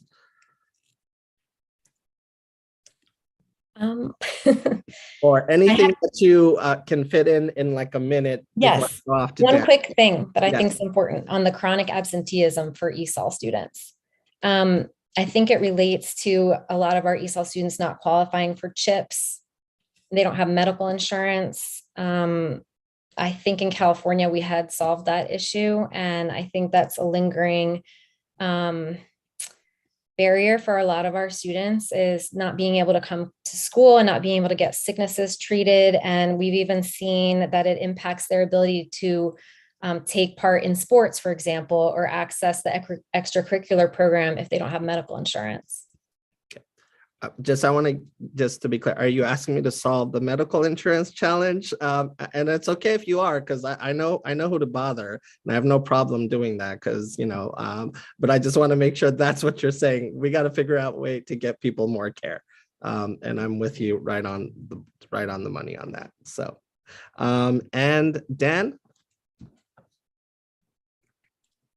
Hi, I am at a 3 to 5 school in Washington County. So we have about 430 students total in our school, and 33 of those students are identified as EL. I think just to kind of look at the first question about looking at the current accountability system, just even thinking very comprehensively, looking at attendance, looking at even just the relationships built with the family. I think that's the first place that we start. We are a concentration of poverty school. So the very first thing that we do is reach out to the family to help get support for immunizations. One of the big things that we see in terms of students enrolling, especially our newcomers, is the lack of immunizations. So getting them into school immediately and building that partnership with the families, I think, is first and foremost of how to be success, or that first step to success.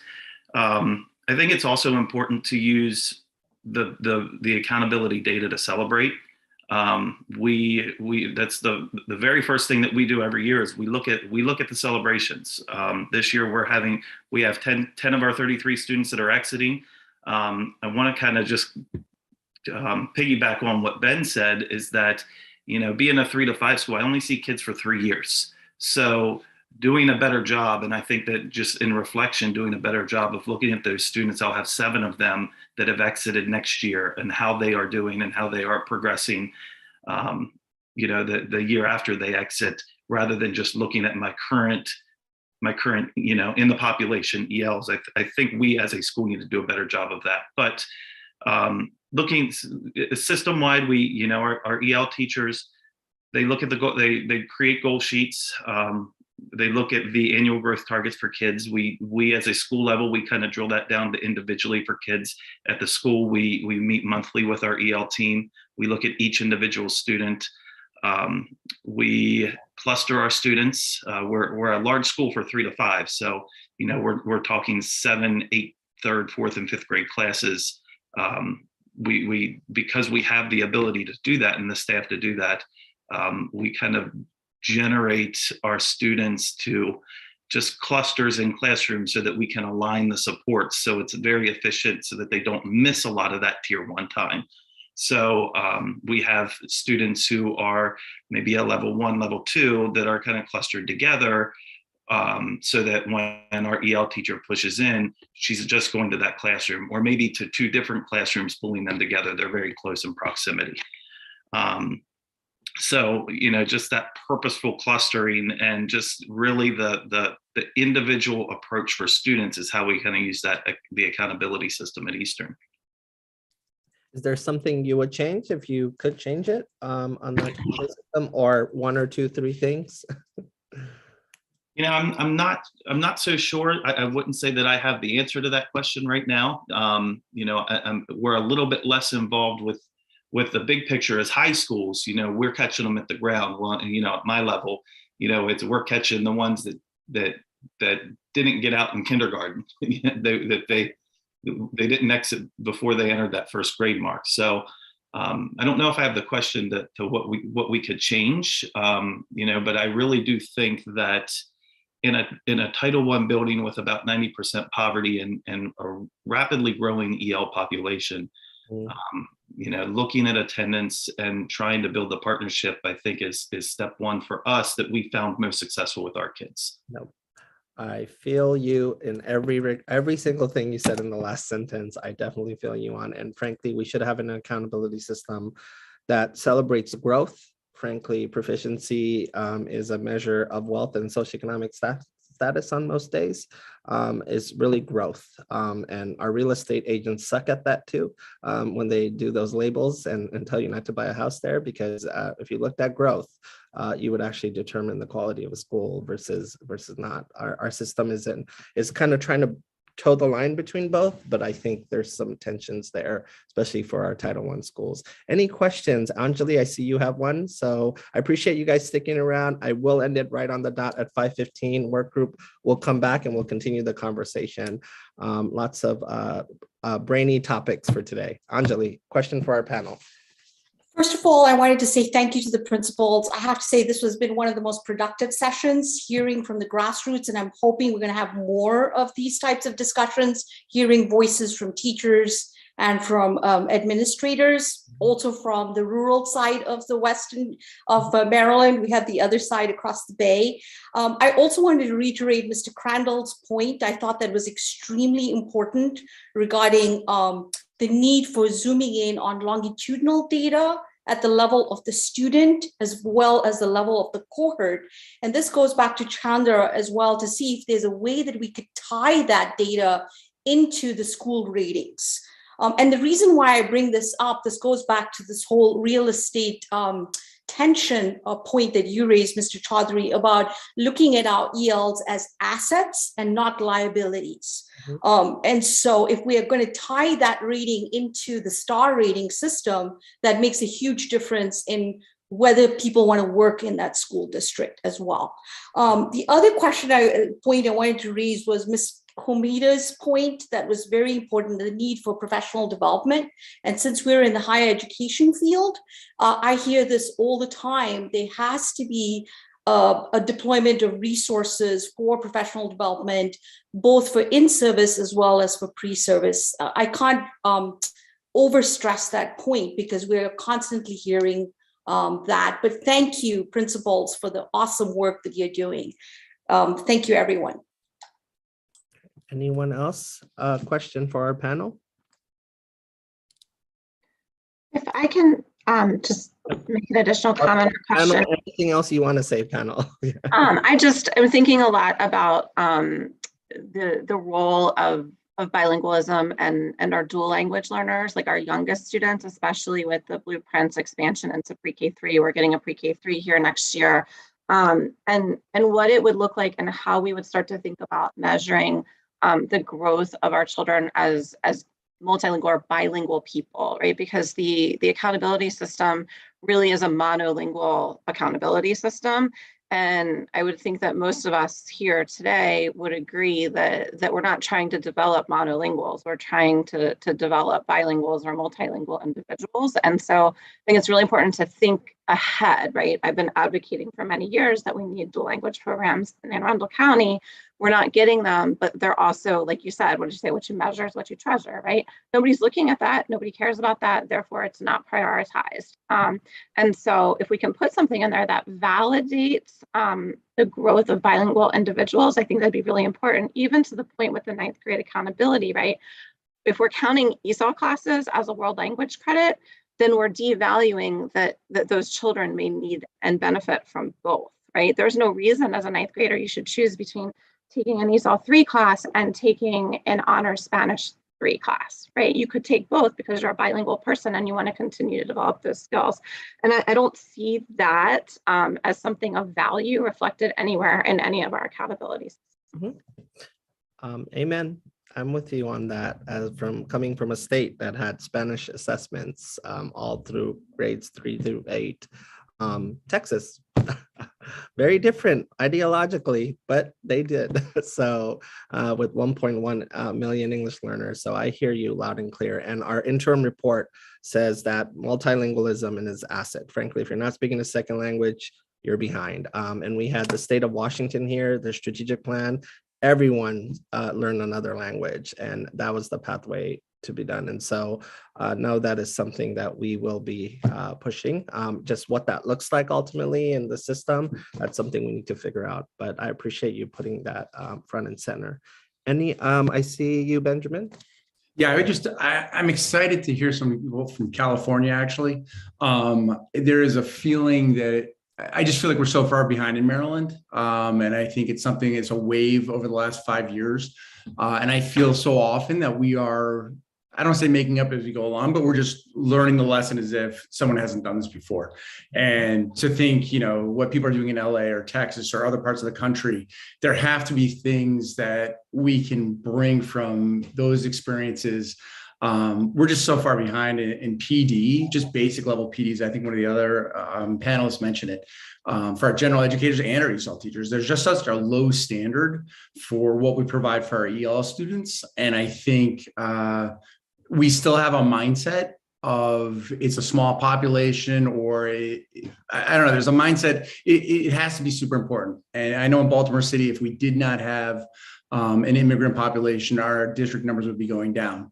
So as our number of Black and white students goes down in the city, our number of immigrant students is going way up, our Latino students born in the States. And I think that has to be something that, even for those schools that don't have ELs, that training, can-do statements, whatever, is so important for everyone to have. And even those scaffolds can be used for all of our students. So I think it's got to be something we just make as something that we do in Maryland and isn't optional for, well, you have this % of kids or you have that % of kids. I just think it has to be part of the training of educators as they come into our systems. Going to say amen again, because like I said, it is not, the team knows this. They're sick of me saying this. I've said it to Annapolis. It's not a mystery on how to educate English language learners well. It is not. They are thriving all across the country. And yeah, it's a new phenomenon. I mean, I'm still surprised by just accessing translation services. We're just even trying to get that win as an accomplishment in some places, and I get it. It's easy when it's like at 100,000 versus 1.1 million in a state, but we've in our other work group sessions we've invited California to share, Texas to share, as well as other states. We just had Michigan here, who had similar demographics overall and what their system looks like for funding. So, but what's great is we get to craft it. The blueprint basically acknowledges, hey, we don't know what it should look like, but we're going to put together a work group to ink this and then basically craft it from scratch. So we do get to learn lessons from the other places, but there are things just tried and true. And so I really appreciate you sharing that. Anything else from the group? Please make sure, team, save that chat. I want to reread this chat because there's a lot of great ideas and a lot of things that we need to consider and do well and get this right. So work group, thank you. Panel, thank you. Now that you're already on my radar, I'm going to come to your school and you got to let me shadow a student because I love shadowing students. And so I really appreciate that. And then with that, guys, thank you for staying later, and work group, we will keep going. And please don't be shy, panel, to give us ideas from the email and such. The final report is due in December. So see the interim one that we just published, the last one is in December. So that's the big one right before legislative session. So with that, everything is posted on our website, our work group, this video, the recording of the session, the attachments, the presentation. So if you ever want to access anything, you can access this there. It's all there. And then is there any other slide, team, before I say good? And when we are in the middle of strategic planning, and we have been, I can tell you, not enough multilingual representation and voices in there. So that is continually a challenge. I know you see it in your district survey. So, but it is available in many, many languages. But please push it out to your families. We're at about 20,000 Marylanders. Our original goal was 15,000. We're also doing roundtables. It's not just the quantitative, the qualitative data as well. Thank you guys so much. I really appreciate you. And everyone have a great rest of the week. And I'll see you when I see you. Thank you. Thank you, everybody. Bye-bye. You all.